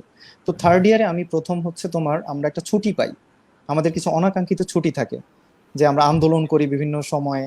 মানে আমরা আমাদের সময় করা হয়েছে 2-3 বার। তো আমরা বেশ একটা লম্বা সময় পেতাম। তো সেই সময়ে যেটা হচ্ছে যে আমি চিন্তা করলাম যে কিছু এই সময়টাকে কিভাবে কাজে লাগাই। তো প্রথম আমি অটোক্যাডের কাজ শিখি। তো অটোক্যাডের কাজটা শেখার পরে আমি একটা বড় ভাইয়ের সাথে, আবার ভাইয়া আমাকে একটা কাজ দেয় যে ঠিক আছে তুই এটা করে দে, আমার একটা কাজ। তো করে দিলাম, দেখলাম যে আমার ভালো লাগে। তো ধীরে ধীরে অটোক্যাডের কাজ শিখলাম। এরপরে 3D Max এর কাজ শিখলাম কিছুদিন। ইট্যাপস এর কাজটা, আমাদের তখন রুয়েটে 3 জন বড় ভাই ছিলেন যারা ইট্যাপস এর খুব সুন্দর টিউটোরিয়াল ছিল, যেটা মোটামুটি চাইলেই পাওয়া যেত। তো সেটা নিয়ে আমি ইট্যাপস এর কাজ শিখলাম। তো এই কাজগুলো শিখে আমার কাছে মনে হলো যে আমি সিভিল ইঞ্জিনিয়ারিং বিষয়টাকে এতদিন পড়ে যেটা না ফিল করছি, এই কাজগুলো সিভিলের প্রতি আমার ভালোবাসাটা বাড়ায় দিছে। তো তখন আমি এই বিষয়গুলো নিয়ে আরো বেশি আমি জানার চেষ্টা করলাম। এবং আমি যখন ভার্সিটিতে 4th ইয়ারে, তখন আমি ডিসিশন নিলাম যে যেহেতু আমি প্রাইভেট সেক্টর আর গভর্নমেন্ট সেক্টরে, পার্থক্যটা হচ্ছে যে প্রাইভেট সেক্টরে তোমাকে শো করতে হবে যে ইউ আর সামথিং। তো গভর্নমেন্ট সেক্টরে হচ্ছে যে ওখানে যাওয়ার জন্য তোমাকে প্রমাণ করতে হবে যে ইউ আর সামথিং, আর প্রাইভেট সেক্টরে সাস্টেন করার জন্য তোমাকে প্রমাণ করতে হবে প্রতিনিয়ত। তো আমার কাছে যেটা মনে হলো যে প্রাইভেট সেক্টরে কেউ যদি টিকতে চায় কিংবা প্রাইভেট সেক্টরে ভালো করতে চায়, তার প্রথমত যেটা দরকার যে তাকে পরিশ্রমী হতে হয়। এবং আমাদের একটা কথা আছে যে Jack of all trade master of নান। বর্তমানে আমাদের যে জব ফিল্ডটা, প্রাইভেট সেক্টরটা, এখানে বেসিক্যালি আমরা master of none but Jack of all trade এরকম মানুষকে প্রেফার করি। এর কারণ হচ্ছে কি, আমরা করি বলতে ম্যানেজমেন্ট প্রেফার করে। এর কারণ যে আমরা চাই স্বল্প জনবল দিয়ে অধিক কাজ করানো। তো দেখা যায় যে যেমন আমি প্ল্যানিং ইঞ্জিনিয়ার হিসেবে কাজ করছি। তো অ্যাজ এ প্ল্যানিং ইঞ্জিনিয়ার আমার যে কাজ, তার বাইরেও আমাকে কিছু কাজ দেওয়া হয় কিংবা আমার উপরে দায়িত্বটা চলে আসে, এবং এটা ওভারলুক করার কোনো সুযোগ থাকে না। তো আমার কাছে মনে হয়েছে যে আমি যেহেতু কাজগুলো পারি, এবং আমার পরিশ্রম করার মতো মেন্টালিটি আছে। কারণ হচ্ছে আমি ক্লাব করে আসছি, সো আমার কোনো বাধা নাই। আমি ভার্সিটিতে পড়াশোনা করে, আমি ক্লাব মেনটেন করে আমি ব্যবসা করছি। সো টাইম কি করে ম্যানেজ করতে হয় এবং কিভাবে হচ্ছে যে আগাতে হয় ধৈর্য নিয়ে, এটা আমি জানতাম।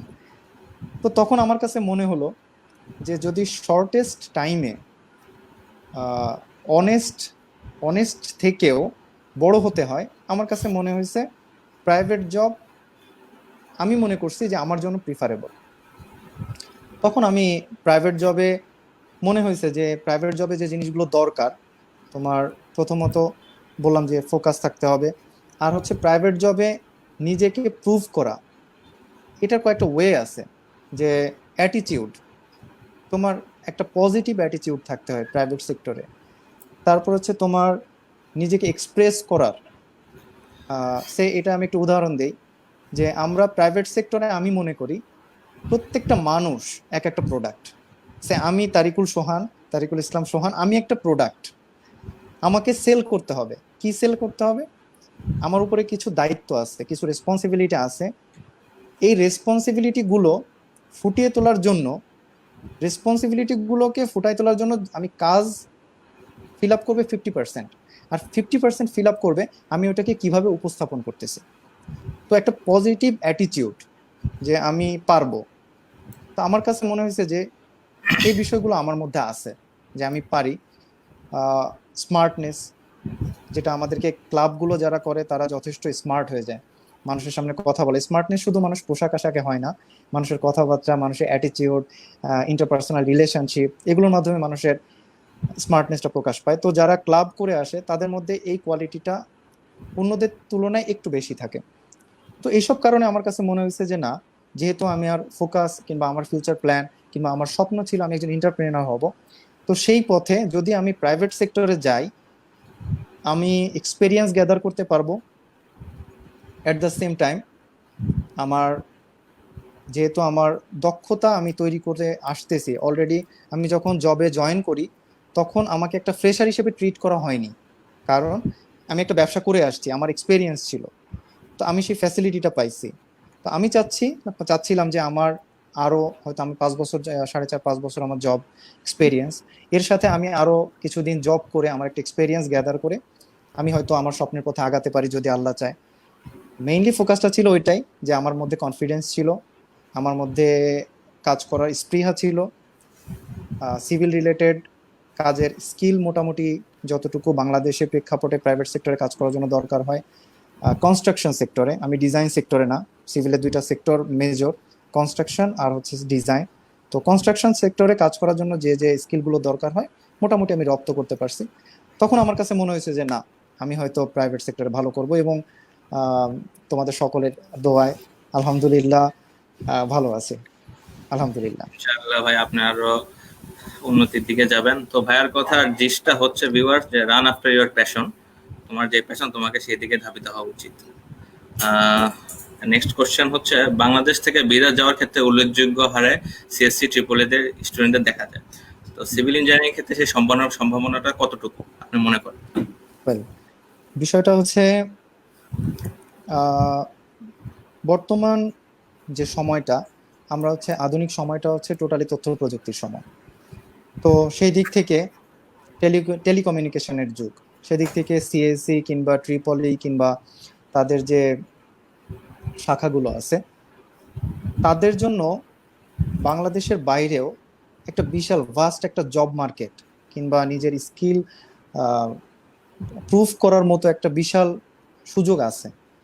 এই জন্য যারা দক্ষ তারা সহজেই ইলেকট্রিক্যাল, সিএসসি কিংবা মেকানিক্যালের জন্য, যেমন বলা হয় হচ্ছে যে জাপান মেকানিক্যালের জন্য, জাপান জার্মানি এরা মেকানিক্যালের জন্য বেশ ভালো।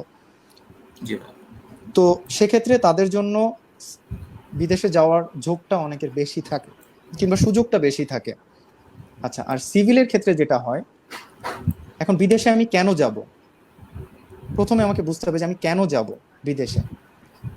প্রথমত যদি আমি আমার ক্যারিয়ারটাকে আমি যদি টোটালি হচ্ছে এডুকেশনের দিকে, এডুকেশন বেসড রাখতে চাই কিংবা রিসার্চ বেসড রাখতে চাই, তাহলে আমি হায়ার স্টাডিজের জন্য যেতে পারি, কিংবা যদি আমি প্রফেশনালি আগাতে চাই, আমি প্রফেশনাল ভাবে আমি বিদেশে যেতে পারি কোনো একটা জব নিয়ে, কিংবা আমি আমার লাইফটাকেই যদি টোটালি মাইগ্রেট করতে চাই কোনো দেশে, তাহলে আমি বিদেশে যেতে পারি। এখন নর্মালি আমাদের বাংলাদেশের জন্য সিভিল ইঞ্জিনিয়ারদের জন্য, বিশেষ করে আগে, এখন থেকে যদি আমি 10 থেকে 15 বছর আগের কথা বলি, যে তখন বাংলাদেশ থেকে বিভিন্ন দেশে কর্মী পাঠানো হতো। কারণ কি, যে বিভিন্ন দেশে কর্মসংস্থান অনেক ছিল, কিন্তু সেই রকম ডে লেবার ছিল না। আর জি বাংলাদেশ ভাই। থেকে যেহেতু খুব স্বল্প পেমেন্ট দিয়ে ডে লেবার পাওয়া যেত, তো বাংলাদেশ থেকে প্রচুর পরিমাণে যেত, যেটা এখনো আছে। এবং সেক্ষেত্রে উল্লেখযোগ্য সংখ্যক মানুষ যারা যেত, তারা হচ্ছে বেসিক্যালি কনস্ট্রাকশন ফিল্ডে, বৈদেশিক বিভিন্ন দেশের কনস্ট্রাকশন ফিল্ডে। তো এই ট্রেন্ডটা 10 বছর আগে মোটামুটি খুব বেশি ছিল, যে শুধুমাত্র যারা বাংলাদেশে কিছু করতে পারছে না, অশিক্ষিত মানুষ, কিংবা যারা হয়তো মোটামুটি জমি জমার মালিক, কিছু টাকা পয়সা খরচ করে বিদেশে চলে যাচ্ছে, কিন্তু বিদেশে গিয়ে এই ধরনের হার্ড পরিশ্রমের শিকার হচ্ছে। সিচুয়েশনটা এখন কিছুটা চেঞ্জ। গত 10 বছরে পৃথিবীতে ইনফ্রাস্ট্রাকচারের একটা বিশাল পরিবর্তন হয়েছে। তো সেক্ষেত্রে দেখা গেছে যে আমরা এখন বাংলাদেশেও আমরা দেখতে পাচ্ছি যে হাই রাইজ বিল্ডিং হচ্ছে, কিংবা একের পর এক ফ্লাইওভার হচ্ছে, আন্ডারপাস তৈরি হচ্ছে। আমরা বর্তমানে যে প্রজেক্টগুলো চলতেছে, বিভিন্ন টানেল প্রজেক্টগুলো চলতেছে, ন্যাশনাল হাইওয়েগুলো ডেভেলপমেন্টের কাজ চলতেছে। তো ঠিক এখন এখন আমাদের বর্তমানে বাংলাদেশে ইকুইপমেন্ট সেক্টরে একটা বিশাল পরিবর্তন আসছে। আমরা হিউজ। জনবল হিউজ একটা রিভলিউশন আসছে, যেটা আমরা বিদেশের সাথে মোটামুটি প্যারালালি চলার চেষ্টা করছি, এবং অনেকটাই সেক্ষেত্রে আমরা সফল। হয়তো যদি আমাদের টেকনোলজি ডেভেলপ হয়, আমরা যে ইকুইপমেন্টগুলো এখন বাইরে থেকে নিয়ে আসি, তখন হয়তো আমরা আশা করি বাংলাদেশেই একটা সময় প্রডিউস করবে ইকুইপমেন্টে, আমাদের দেশ থেকে বিভিন্ন দেশে রপ্তানি হবে, আমি আশা করি। তো যেটা বলছিলাম, যে আমাদের বাংলাদেশেও এই যে যে সেক্টরের এখন উন্নতি সাধন হচ্ছে, বাংলাদেশ থেকে এখন শুধু লেবার যাচ্ছে না, এখন বাংলাদেশে থেকে প্রতি বছর আমাদের যে ইঞ্জিনিয়ারিং ভার্সিটিগুলো, আমাদের রিনাউন্ড ভার্সিটিগুলো থেকে প্রতি বছর যে পরিমাণ সিভিল ইঞ্জিনিয়ার বের হচ্ছে, আমাদের কর্মসংস্থান বাংলাদেশে তো হচ্ছে, এর পাশাপাশি বিদেশে আমাদের একটা ভাস্ট এরিয়া তৈরি হয়েছে জবের জন্য। জি তো ভাই। অনেকে দেখা যাচ্ছে যে মধ্যপ্রাচ্যের যে দেশগুলো, আরব আমিরাত, তারপরে দুবাই, তারপরে এরকম যে দেশগুলো আছে, কাতার, এখানে হিউজ ডেভেলপমেন্টের কাজ হচ্ছে। তো বাংলাদেশ থেকে বিপুল সংখ্যক ইঞ্জিনিয়ার এই দেশগুলোতে যাচ্ছে। তারপরে চায়নার সাথে বাংলাদেশের খুবই একটা ফ্রেন্ডলি রিলেশনশিপ। তো চায়নার কনস্ট্রাকশন সেক্টরটা বাংলাদেশের সাথে, বাংলাদেশ অনেকটাই চায়নাকে ফলো করছে। কোন দিক থেকে? বাংলাদেশে এখন আমরা যে কনস্ট্রাকশন সেক্টরগুলো, আমি বিশেষ করে যে প্রজেক্টগুলোর সাথে ইনভলভ, ন্যাশনাল হাইওয়ে 8, ঢাকা থেকে যে খুলনা যে হাইওয়েটা, ন্যাশনাল হাইওয়ে, এটা বাংলাদেশে বলতে গেলে প্রথম এই ধরনের হাইওয়ে। এটা একদম অন্যরকম এক্সপ্রেস হাইওয়ে। তো আমি ওই প্রজেক্টের সাথে ইনভলভ। তারপরে আমাদের যে বিভিন্ন ফ্লাইওভারের কাজ হচ্ছে, আমরা স্পেকট্রা ইঞ্জিনিয়ার্সের আন্ডারে বুলতা ফ্লাইওভারের কাজ হলো, সাসেকে একটা ফ্লাইওভার হচ্ছে। তো আমরা যে কাজগুলো করতেছি, এগুলোতে আমাদের মডার্ন ইকুইপমেন্ট দরকার। মডার্ন ইকুইপমেন্ট ছাড়া এই কাজগুলো হচ্ছে না, এবং সেক্ষেত্রে আমরা দেখা যাচ্ছে যে চায়না, জাপান, জার্মানি থেকে আমরা হিউজ ইকুইপমেন্ট আমরা বাংলাদেশে ইম্পোর্ট করতেছি। জি ভাই। তো আমাদের দেশের ইঞ্জিনিয়াররা যেটা করতেছে, যে তারা দক্ষতা অর্জনের জন্য বলি, কিংবা হচ্ছে ফাইন্যান্সিয়ালি কিছুটা বেনিফিটেড হওয়ার জন্য বলি, কিংবা হচ্ছে নিজের স্কিলটাকে ডেভেলপ করার জন্য বলি, তারা বিদেশে যাওয়ার যখন সুযোগ পাচ্ছে বিদেশে যাচ্ছে এবং স্কিল ডেভেলপ করতেছে, বাংলাদেশের জন্য হিউজ পরিমাণ রেমিটেন্স নিয়ে আসতেছে। এই সুযোগটা এখন অনেক বেশি বেড়ে গেছে। এখন বাংলাদেশে বিদেশের যে খাতটা, এটা রিসার্চ সেক্টর, মানে শুধুমাত্র যেটা বললাম যে কয়েকটা সেক্টর আছে, এটা বললাম জব সেক্টর, আর রিসার্চ সেক্টর আছে, হায়ার স্টাডি সেক্টর আছে। তো সব ক্ষেত্রেই বাংলাদেশে থেকে এখন বিদেশে সিএসসির স্টুডেন্ট, ট্রিপল স্টুডেন্ট, মেকানিক্যাল স্টুডেন্টরা যেভাবে যাচ্ছে, সিভিলের স্টুডেন্টরাও এখন অনেক বেশি যাচ্ছে, যেটা আগে 10 বছর আগের তুলনায় এখন এটার সংখ্যা অনেক বেশি।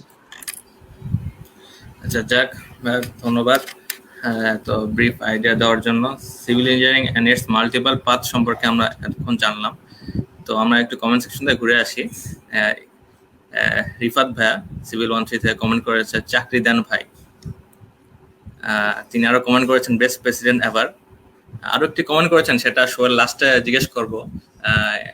এটা আমিও জানতে চাই, আসলে আমিও উদ্গ্রীব বিষয়টা জানার জন্য। ক্যারিয়ার ফোরামটা বেসিক্যালি ভালো লাগারই একটা জায়গা, কারণ এই যে যে ছোট ভাইয়েরা যে কথাগুলো বলে, এটা আসলে অন্তর থেকে, এটা নারীর একটা টান আছে, তো এটাই আমাদের অর্জন। ধন্যবাদ রিফাত। ওকে, নেক্সট কমেন্ট হচ্ছে অনেক চৌধুরী ভাইয়া। অনেক চৌধুরী ভাইয়া বলেছেন যে ইন্টারন্যাশনাল কনফারেন্সও ভাই আপনি বলে ভালো করেছেন, সে বিষয়ে যদি কিছু বলতেন। আচ্ছা, ইন্টারন্যাশনাল কনফারেন্স, ওয়েল আমি বলছিলাম তখন যে আমি থার্ড ইয়ারের প্রথম দিকে ফার্স্ট সেমিস্টারে চুয়েটে একটা কনফারেন্স হয়, ICPACE। তো জি ভাই। আমরা প্রথম, আমার যে পার্টনার, আমার যে মানে ফ্রেন্ড আশরাফুল, আমি আরো কম্বাইন্ডলি এই কাজগুলো করতাম। তো ওই যে বললাম যে আমরা একটু গতানুগতিক ধারার বাইরে গিয়ে আমরা চিন্তা করতাম যে কিছু করা যায় কিনা। তো এই কিছু করা যায় কিনা, এই চিন্তা থেকেই আমরা দেখলাম যে চুয়েটে একটা কনফারেন্স হচ্ছে। তো যেহেতু আমি সিআর ছিলাম, কিংবা আশরাফুলও সিআর ছিল, তো আমাদের সাথে সাম টিচারদের খুব একটা ভালো সম্পর্ক ছিল, এবং একটা পজিটিভ অ্যাটিটিউড ছিল স্যারদের, একটা চিন্তা ভাবনা ছিল আমাদের নিয়ে। তো আমরা মোটামুটি যে স্যাররা হেল্প করে কিংবা হচ্ছে যে এই বিষয়গুলোতে এনকারেজ করে, আমরা এরকম 2-3 জন স্যারের শরণাপন্ন হই যে স্যার আমরা এরকম একটা কনফারেন্স হচ্ছে, অর্গানাইজ করতেছে চুয়েট, তো আমরা যেতে চাই। তখন আমাদের ডিপার্টমেন্টের একজন টিচার আমাদেরকে খুব সহযোগিতা করে এবং খুব মোটিভেট করে যে ঠিক আছে তোমরা যেতে পারো, তো তোমরা কি নিয়ে কাজ করতে চাও, তোমাদের ইন্টারেস্টটা কি।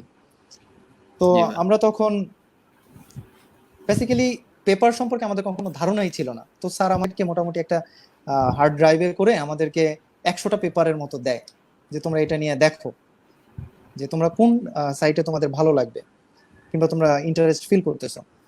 তখন আমরা একটা টপিক বের করি যেটা গতানুগতিক ধারার সাথে যায় কিংবা একটু নতুনত্ব আছে। তো সেটা নিয়ে আমরা একটা পেপার লিখি। আমাদের সাথে স্যার ছিলেন, স্যার আমাদেরকে হেল্প করছে। স্যারের কাছে সারা জীবনের জন্য কৃতজ্ঞ থাকবো, কারণ স্যার হেল্প না করলে হয়তো পরবর্তী কাজ করার জন্য আমরা অনুপ্রাণিত হতাম না। তো তখন আমরা কাজটা করি এবং প্রায় 3 মাস লেগে যায় একটা পেপার করতে আমাদেরকে, কারণ পেপারটা ছিল হচ্ছে 2টা পার্টের।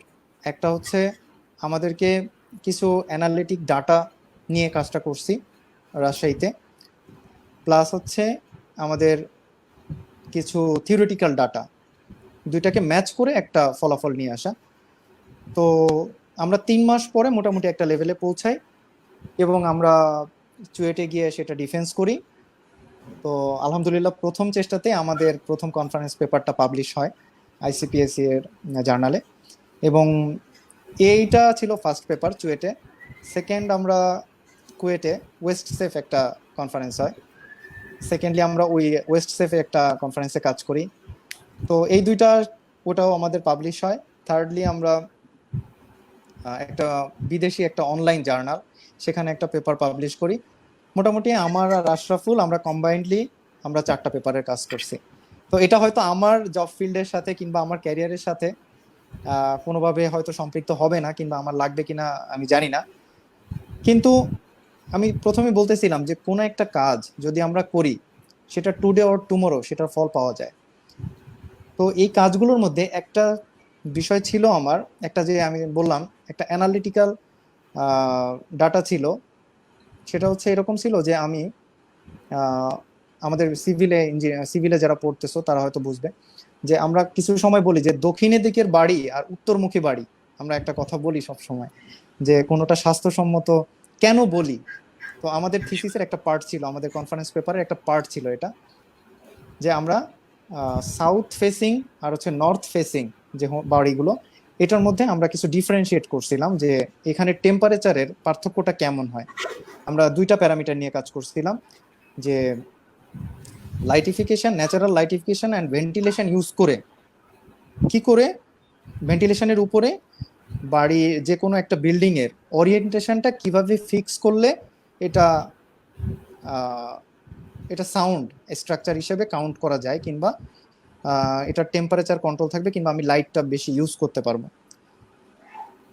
তো মোটামুটি আমাদের এই পেপারটা থেকে যে আউটকামটা আসে, এই আউটকামটা কিন্তু আমি যখন জব ফিল্ডে আসি, কিংবা আমি যখন পার্সোনালি কিছু ডিজাইনের সাথে কাজ করি, আমার মাথায় কিন্তু ওই চিন্তাটা তখন কাজ করে যে না, আমার তো পেপার, আমি একটা কাজ করছিলাম যে চেষ্টা করি সবসময় যদি সাউথ ফেসিং কিংবা নর্থ ফেসিং কোন কোন দিকে ওপেনিং বেশি রাখা দরকার। তো হয়তো আমার পেপারটা ডিরেক্টলি আমার প্রফেশনে কিংবা আমার ক্যারিয়ারে কাজে লাগেনি, কিন্তু ইনডিরেক্টলি কিন্তু আমার আহ, সাথে কাজে লাগছে। তো আমি এটাই বলবো যে আমার যে 4টা পেপার ছিল আমি করছিলাম আমরা দুইজনে মিলে। তো এটাও আমাদের একটা অর্জন বলতে পারো, যে ছোটখাটো অর্জন। এই আর কি, ভালো লাগা থেকে করা, কোনো উদ্দেশ্য নিয়ে আসলে করা না, কিন্তু এটার আউটকাম আছে, প্রত্যেকটা ভালো কাজের আউটকাম আছে। থ্যাংক ইউ ভাইয়া, কংগ্রাচুলেশন ফর ইউর অ্যাচিভমেন্ট। আমরা থ্যাংক ইউ সো আশাবল মাচ। স্যারকে আমাদের মাঝে আবার ফিরে পেতে চাই, স্যার অনেক ভালো মানুষ। হ্যাঁ, তো ভাইয়া, ইনশাআল্লাহ। ভালো জব পেতে হলে কোনো ট্রিক্স অথবা হ্যাকস আছে কিনা এ বিষয়ে আপনার কিছু বলার আছে? About আচ্ছা, you? ভালো জব, ভালো জব বলতে এখানে কয়েকটা প্যারামিটার আছে। ভালো জব বলতে আমরা কি বুঝি? হ্যান্ডসাম স্যালারি, হ্যান্ডসাম ফ্যাসিলিটি, এটাই কি শুধু ভালো জব? না, আমি মনে করি ভালো জব হচ্ছে সেটা যেখানে কাজ করার একটা সুন্দর এনভায়রনমেন্ট আছে, জি ভাই। যেখানে কমপ্লেক্সিটি থাকবে না, কম্পিটিশন থাকবে বাট কমপ্লেক্সিটি থাকবে না, যেখানে ডাইভার্সিটি থাকবে এবং সাথে সাথে অপরচুনিটি থাকবে, আমি মনে করি। তো তখনই আমি একটা জবকে বলবো যে একটা ভালো জব। তো প্রথমে আমাকে বুঝতে হবে যে ভালো জবের ডেফিনেশনটা কি, আমি কোনটাকে বলছি একটা ভালো জব। তো একটা ভালো জব বুঝতে গেলে আমরা নর্মালি যেটা বুঝি যে যেখানে মোটামুটি আমি আমার ফিল্ডের সাথে রিলেটেড কাজগুলো করতে পারবো, আমি আমার ইন্টারেস্টের সাথে রিলেটেড কাজগুলো করতে পারছি, কিংবা আমার স্কিল আছে যেটা আমি স্কিলটা শো করতে পারতেছি, কিংবা যেটা রেপুটেড একটা অর্গানাইজেশন, আর যেখানে অবশ্যই দিন শেষে আমার চলতে ফিরতে আমার লাইফ লিড করার জন্য একটা স্যালারি দরকার, আমাকে একটা হ্যান্ডসাম স্যালারি প্রোভাইড করবে। তো এবং আমার মোটামুটি প্রাইভেট সেক্টরে গেলে যদিও সেফটির কিংবা সিকিউরিটির একটা ল্যাগ থাকে, গভর্নমেন্ট সেক্টরে সেটা থাকে না। তো এই সবগুলোর কম্বিনেশন যেখানে থাকবে, আমি সেটাকেই বলতেছি হচ্ছে একটা ভালো জব। এখন ভালো জব পাওয়ার জন্য তাহলে আবার আগের কথায় যেতে হবে যে তোমার ওই যে তুমি এইম চুজ করছিলা, যে তুমি সরকারি দিকে গেলা না প্রাইভেট দিকে গেলা। ভালো জব তোমাকে চুজ করে নিতে হবে যে তুমি কোন জবটা প্রিফার করো। যদি তুমি সরকারি জবের জন্য চাও তাহলে সরকারি জবের জন্য প্রিপেয়ার হও, নিজেকে প্রিপেয়ার করো। আর প্রাইভেট জবে গেলে অর্গানাইজেশনগুলোর প্রোফাইল দেখো।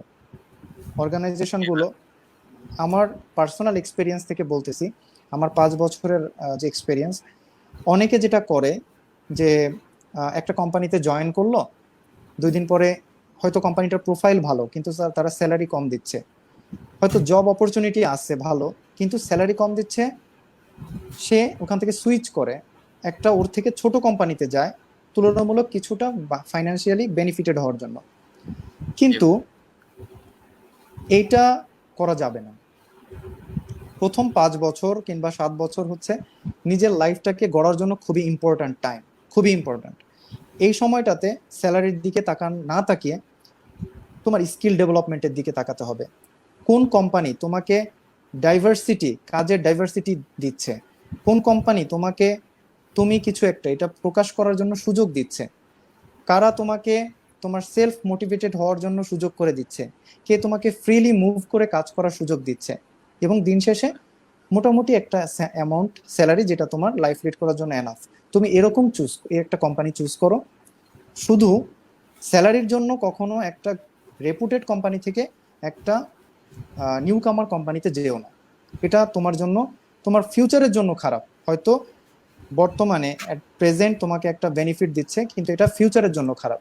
তো সবাই এর জন্য আমি মনে করি যে ভালো কোম্পানি বলতে একটা রেপুটেড কোম্পানি, মোটামুটি সিকিউরিটি আছে এবং যেখানে তোমার ফিউচার ভালো, অ্যাট প্রেজেন্ট যাই হোক, এটা যাচাই করে যেটা তোমার কাছে মনে হবে ভালো, জাস্ট গো থ্রু ইট, ভালো কিছু পাওয়া যাবে ইনশাআল্লাহ।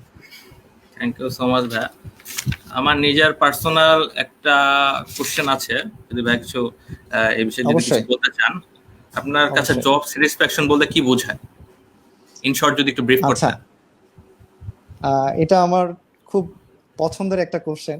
যদি কেউ আমাকে বলে যে তোমার জব স্যাটিসফ্যাকশনটা কি, একটু অদ্ভুত টাইপের যদিও আমার জব স্যাটিসফ্যাকশনটা, অনেকের কাছে হয়তো এটা খুব হাস্যকর লাগবে। তো প্রত্যেকটা মানুষের স্যাটিসফ্যাকশন লেভেলটা আলাদা। তো আমি একটু উদাহরণ দিই আমার জব স্যাটিসফ্যাকশনটা। আমি যেটা করি যে আমি যখন প্রত্যেক মাসে বেতন পাই, আমার অ্যাকাউন্টে যখন টাকাটা ঢোকে একটা মেসেজ, তো ঢোকার সাথে সাথে প্রথম 7 দিন আসলে কাজ করার একটা আলাদা স্পৃহা থাকে। মনে হয় যে এই 7 দিনটা যদি প্রত্যেক মাসের বাকি 4টা সপ্তাহ হতো, 3টা সপ্তাহ হতো, তাহলে হয়তো আরো ভালো হতো। তো আমি যেটা করি, আমি স্যালারিটা পেয়ে নিজের জন্য কিছু একটা কিনি, আমি নিজেকে নিজে গিফট দেই যে হ্যাঁ জি সোহান, তুমি সারা মাস পরিশ্রম করছো, তো তুমি তো বেশ পরিশ্রম করলে, তো তোমার একটা নিজেকে কিছু, নিজের একটা প্রাপ্য আছে। তো আমি হয় একটা শার্ট কিনি, একটা গেঞ্জি কিনি, না হয় একটা টি শার্ট কিনি, না একটা চশমা কিনি, সিম্পলি কিছু না হলে একটা কলম কিনি। জি তো ভাই। এটা কিনে নিজেকে নিজে গিফট দেই। আচ্ছা, তো এই আহ, মোটামুটি 12 মাসে যদি 12 মাসের মধ্যে 6টা শার্ট কিনি কিংবা 6টা প্যান্ট কিনি, তো দেখা যায় যে আমি যখন সকালে ঘুম থেকে উঠি, আমি সবসময় হচ্ছে একটু অ্যাড করি, আমি অ্যালার্ম ছাড়া সবসময় ঘুম থেকে উঠি। এবং আমার কখনোই ক্লাসে যখন রুয়েটেও ছিলাম, এটা আমার, আমি বলবো এটা আমার একটা ভালো কোয়ালিটি, আমার কখনো জি ভাই। অ্যালার্ম দিয়ে ঘুমাতে হতো না, আমি কখনো ঘুমের জন্য ক্লাস মিস করিনি। আমি always early in the morning আমি ঘুম থেকে উঠি, even early still to now. Bed and early to rise. হ্যাঁ, না, early to early to rise হয়, বাট আর্লি টু বেড হয় না, এটা আর্লি টু বেড। তুমি আমি সবাই বুঝতে পারি। জি তো ভাই। যেটা হয় যে সকালে আমি ঘুম থেকে উঠে একটু ফ্রেশ হয়ে নিজের একটু টাইম স্পেন্ড করি। তো গোসল টোসল করে যখন আমি আমার আলমারিটা খুলি, খুলে ধরো সে আমার 30টা শার্ট আয়রন করা থাকে, হয়তো 20-30টা শার্ট আয়রন করা আছে, কিছু মানে খুব সুসজ্জিত আমার কাপড় চোপড় গুলো থাকে আয়রন করা। তো ওখান থেকে আমি ওখানে দাঁড়ায় যখন চুজ করি যে আমি আজকে কোনটা পরবো, আমি চুজ করে ট্রাই করি, তো এখানে আমার 2-1 মিনিট সময় লাগে। এই সময়টা লাগে, এই সময় আমার মনের মধ্যে একটা বেশ ভালো লাগা কাজ করে। যদি তুমি জিজ্ঞাসা করো যে ভাই আপনার জব স্যাটিসফ্যাকশনটা কি, ওই যে 2 মিনিট, ওইটা হচ্ছে আমার জব স্যাটিসফ্যাকশন। যে আমার কাছে মনে হয় যে না, আমি আমার নিজেকে স্যাটিসফাই করতে পারছি, আমার কাছে জব স্যাটিসফ্যাকশন এটা। আর এটা হচ্ছে আমার অন্তর্নিহিত স্যাটিসফ্যাকশন। আর যদি জব স্যাটিসফ্যাকশন বলি, আহ, আমি যে অর্গানাইজেশনে আছি, স্পেকট্রা ইঞ্জিনিয়ার্স লিমিটেড, তো আমি হেড অফিসে আছি। তো আমাকে, আমার যে কাজ করার ফিল্ডটা, আমি এখন প্ল্যানিং ইঞ্জিনিয়ার হিসেবে আছি, আমার 4টা 5টা প্রজেক্ট আমি কোঅর্ডিনেশন করি। তো বেসিক্যালি যেটা হয় যে আমার যে পছন্দের জায়গাটা কাজ করার, আমাকে ফ্রিডম দেওয়া হয়, আমাকে মাঝে মাঝে আমার বিভিন্ন স্পেস। প্রজেক্টের কাজে, হ্যাঁ আমাকে জি ভাই। প্রজেক্টের কাজে, আমার প্রজেক্ট মোটামুটি বাংলাদেশের উম, বিভিন্ন প্রান্তে আছে, কক্সবাজারে আছে, সিলেটে আছে, যশোরে আছে, চিটাগাং আছে, গোপালগঞ্জ থেকে ফরিদপুর হয়ে গোপালগঞ্জ খুলনা পর্যন্ত যে রোড হচ্ছে এদিকে আছে। তো দেখা যায় যে আমার প্রত্যেক মাসে ভিজিট থাকে। তো this is one kind of tour. তো আমার কাছে মনে হয় যে আমার জবের, আমি যে জিনিসগুলো চাই, যে কাজ করতে করতে একঘেয়েমি কাজ, আমার কাজগুলোর জি মধ্যে ভাই। ডাইভার্সিটি আছে, যথেষ্ট পরিমাণ ডাইভার্সিটি আছে। যখন অনেক বেশি স্ট্রেস তৈরি হয়, তখন আমি সুযোগ খুঁজি যে আমি কখন একটু প্রজেক্ট ভিজিটে যাব। দেখা যাচ্ছে যে আমার একদিনের কাজ, আমি 3 দিনের জন্য গেলাম, আমি মোটামুটি রিল্যাক্স হয়ে চলে আসলাম। তো কোম্পানি আমাকে এই ফ্যাসিলিটিটা দিচ্ছে। তারপরে আমাদের আরো একটা বিষয়, যে আমাদের যারা আমরা পাশ করে আসছি কিংবা আমরা পড়াশোনা শেষে, আমাদের মধ্যে একটা ফ্যাসিনেশন কাজ করে যে একটু বিদেশে ঘুরতে যাওয়া। এটা জি বেশ ভাই। প্রত্যেকটা প্রত্যেকটি সবার স্টুডেন্ট, মধ্যে থাকে আসলে। সবার মধ্যে এটা একটা স্বপ্ন থাকে যে আমি একটু কিছুটা ফাইন্যান্সিয়ালি স্টেবল হওয়ার পরে আমি একটু বিদেশে যাব ঘুরতে। তো আমার জবের ক্ষেত্রে এটাও একটা স্যাটিসফ্যাকশন যে আমাকে তারা, আমাদের কোম্পানি বিভিন্ন সময় বিভিন্ন জিনিস ইম্পোর্ট করে, যেমন আমরা প্রি শিপমেন্ট ইনভেস্টিগেশনে যাই, প্রি শিপমেন্ট ইন্সপেকশনে যাই, পিএসআই বলে। তো আমরা চায়না থেকে ম্যাটেরিয়াল ইম্পোর্ট করি কিংবা ইকুইপমেন্ট ইম্পোর্ট করি, ইন্ডিয়া থেকে করি, তারপরে আমরা দুবাই থেকে করি। তো যখন এই ইম্পোর্ট গুলো করা হয় তখন আমরা পিএসআই এর জন্য আমাদেরকে অফিস থেকে আমাদেরকে দেশের বাইরে পাঠানো হয়। তো জাস্ট তখন আমাদের এটা হচ্ছে আমাদের জব প্লাস হচ্ছে আমাদের নিজেদের ভালো লাগা, দুটোই হয়ে যায়। তো এই ওভারঅলটা মিলে আমার কাছে মনে হয় যে মানে আমি এখন পর্যন্ত 5 বছরে আমি আমার জব নিয়ে স্যাটিসফাইড, এবং এটাই মনে করি যদি আমি কোনোদিনও সাকসেসফুল হতে পারি, আমার এই স্যাটিসফ্যাকশনটাই আমাকে সাকসেস হওয়ার পেছনে প্রথম ভূমিকা পালন করবে। ওকে ভিউয়ার্স, আমরা এতক্ষণ শোন ভাইয়ের বক্তব্য শুনলাম, আমরা প্রায় সেশনের শেষ পর্যায়ে চলে এসেছি। আমরা সর্বোচ্চ 1 থেকে 2টা কোশ্চেন নিতে পারি। কোনো ভিউয়ার্সের যদি কোনো কোশ্চেন থাকে তো তারা কমেন্ট বক্সে কমেন্ট করতে পারেন। আমি একটু রিওয়াইন্ড করতে চাই হোল সেশনটাকে, যে কিভাবে আসলে আমরা কর্পোরেট জব স্টাইলটাকে লিড করতে পারি। সেটা হচ্ছে শুরুতে বলতে হবে ক্লাবিং এর ভূমিকা, ক্লাবিং থেকে আমরা কি কি শিখছি, তারপরে কোয়ারেন্টাইন সময় আমরা কিভাবে সময়টাকে ইউটিলাইজ করছি সেটা আমাদের জানতে হবে। কেউ যদি এন্টারপ্রেনার হয়ে থাকেন তাহলে definitely it is a good উদ্যোগ, তো তারা এন্টারপ্রেনারশিপ কন্টিনিউ করতে পারেন। পাশাপাশি কারা বিসিএস প্যাশন আছে নাকি নন ক্যারিয়ার ফার্স্ট ক্লাস জবে প্যাশন আছে আর কর্পোরেট জবে প্যাশন আছে, তারা সেদিকে ডাইভার্ট হবেন।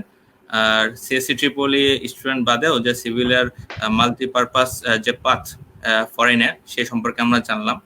পাশাপাশি any hacks or tricks to get a good job এই বিষয়ে আমরা জানলাম। তো ভাই কমেন্ট বক্সে ঝড় বসে যাচ্ছে আসলে, যে মানে একটা কমেন্টে যে হ্যাঁ সবাই একটা কমেন্ট করতে দেখা যাচ্ছে যে ভাই আপনি বিয়ে করছেন কবে, আপনি এই বিষয়ে যদি কিছু বলতেন।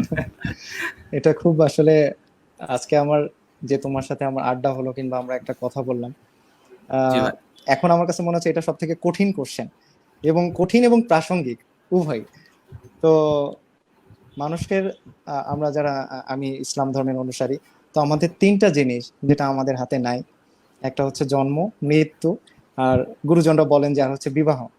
তো সৃষ্টিকর্তা হয়তো যখন লিখে রাখছেন, যদি কখনো পারফেক্ট মানুষ খোঁজা উচিত না, পারফেক্ট বলে কি আছে আমি জানি না, তবে যেটা আছে যে একটা মানুষের সাথে আরেকটা মানুষের ম্যাচ যখন আসলে আমার ভাগ্যে ওরকম ম্যাচিংটা চলে আসবে, ইনশাল্লাহ সেদিনই হয়তো বিয়ে করব। সেটা হতে পারে আগামী 6 মাস, হতে পারে 1 বছর, যখন আল্লাহ তাআলা মিলিয়ে দেয়। তবে আহ রুয়েট ক্যারিয়ার ফোরাম কিংবা আমার রুয়েটের যারা ছোট ভাই, যে কোনো অকেশনে কখনো দাওয়াত দিতে হবে না, কোনো দাওয়াত দেওয়ার প্রয়োজন নাই, প্রত্যেকে ইনভাইটেড। আজকে এই প্রোগ্রামের মাধ্যমে আমি বলে দিলাম প্রত্যেকে প্রি ইনভাইটেড আমার যেদিনই আমার প্রোগ্রামটা হবে।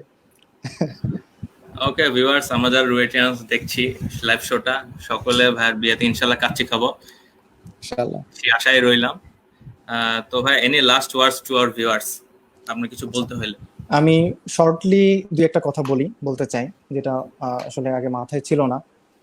সেটা হচ্ছে যারা আমরা জবগুলোতে যাই, বিভিন্ন মাল্টিন্যাশনাল কোম্পানি কিংবা হচ্ছে একটা কর্পোরেট কালচারে যারা আমরা চলে যাই, প্রথম দিকে আমরা যারা স্টুডেন্ট লাইফ থেকে এসে আমরা যে ভুলগুলো করি, আমি একটু 2-1 মিনিট আমি শেষ করে দিব।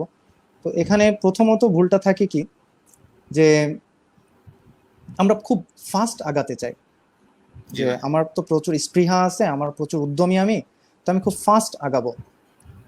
তো বেসিক্যালি ফাস্ট আগানোর ক্ষেত্রে কিছু ভুল হয়। এই ভুলগুলো তোমার ভবিষ্যতের সাকসেসের পিছনে তোমাকে কিছুটা কাটা হয়ে দাঁড়াবে। দ্বিতীয়ত,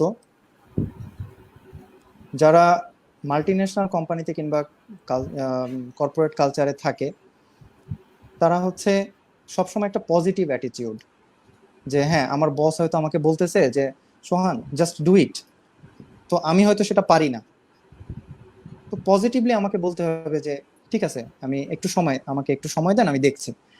আমি বেসিক্যালি মনে করি, আমার এক্সপেরিয়েন্স থেকে আমি যেটা মনে করি, যে আমি সিভিলের থেকে বলতেছি, অন্যগুলো হয়তো আমি বলতে পারবো না। তো আমরা যারা পড়াশোনা করে আসছি, জব ফিল্ডে বেসিক্যালি তার 5% হয়তো থেকে 10% ইমপ্লিমেন্ট হয় না, ইউজ হয়, ম্যাক্সিমাম 90% ইমপ্লিমেন্ট হয় না আমরা যা পড়ে আসছি। তাহলে ব্যাপারটা সবার কাছে ক্লিয়ার যে আমাদের কাছে জব ফিল্ডে যে বিষয়গুলো আসতেছে, এগুলো আমাদের কোয়ালিটি ক্যাপাবিলিটি অনুসারে কিছুই না। শুধুমাত্র আমাদেরকে ফোকাস ঠিক রাখতে হবে, সময় দিতে হবে, এবং একটু ধৈর্য ধারণ করে নিজের স্কিলটাকে ডেভেলপ করার সময় দিতে হবে। তাহলে আমরা প্রত্যেকেই তার নিজ নিজ সেক্টরে উন্নতি করতে পারবো। এবং আমি আশা করি রুয়েট ক্যারিয়ার ফোরামের সাথে যারা সম্পৃক্ত তারা উত্তরোত্তর উন্নতি সাধন করবে। শাহরিয়ার কবির একসময় আজকে এখানকার আমার মতো একজন খুব ক্ষুদ্র মানুষের সাথে একটা প্রোগ্রামে হোস্ট করতেছে। আশা করি চাইবো যে শাহরিয়ার কবিরের মতো যারা রুয়েট ক্যারিয়ার ফোরামে আছে, তো এরকম তারা আরো বিভিন্ন বড় বড় প্রোগ্রামে হোস্ট করবে, কিংবা তারা একসময় গেস্ট হয়ে যাবে, তারা ক্যারিয়ার টক নিয়ে কথা বলবে, ক্যারিয়ার ভিশন নিয়ে কথা বলবে। তখন আমাদের ভালো লাগবে যে এটাই আমাদের রুয়েট ক্যারিয়ার ফোরামের, এটা আমাদের আরসিএফ এর প্রাপ্য, আমরা এই লেভেলে দেখতে চাই। তো সকলের কাছে অনেক শুভেচ্ছা সকলকে এত সময় নিয়ে দেখার জন্য। এই আমার ক্ষুদ্র জ্ঞানে, কারণ আমি আগেই বলছি যে 5 বছর সময় আসলে ক্যারিয়ার নিয়ে কথা বলার জন্য সাফিসিয়েন্ট না, তারপরও আমি আমার পার্সোনাল পারসেপশন থেকে, আমার এক্সপিরিয়েন্স থেকে যে কথাগুলো আমি শেয়ার করলাম। তো সবাইকে অনেক অনেক ধন্যবাদ। থ্যাংক ইউ সো মাচ ভাইয়া for your time and patience. Hopefully আমরা আরসিএফ এর কোনো প্রোগ্রামে আপনাকে আবার দেখতে পাবো। So viewers, that's all for today. Hope you guys enjoyed it and got informations. Stay connected with Ruet Career Forum. Till then, stay safe, stay home. Thank you so much.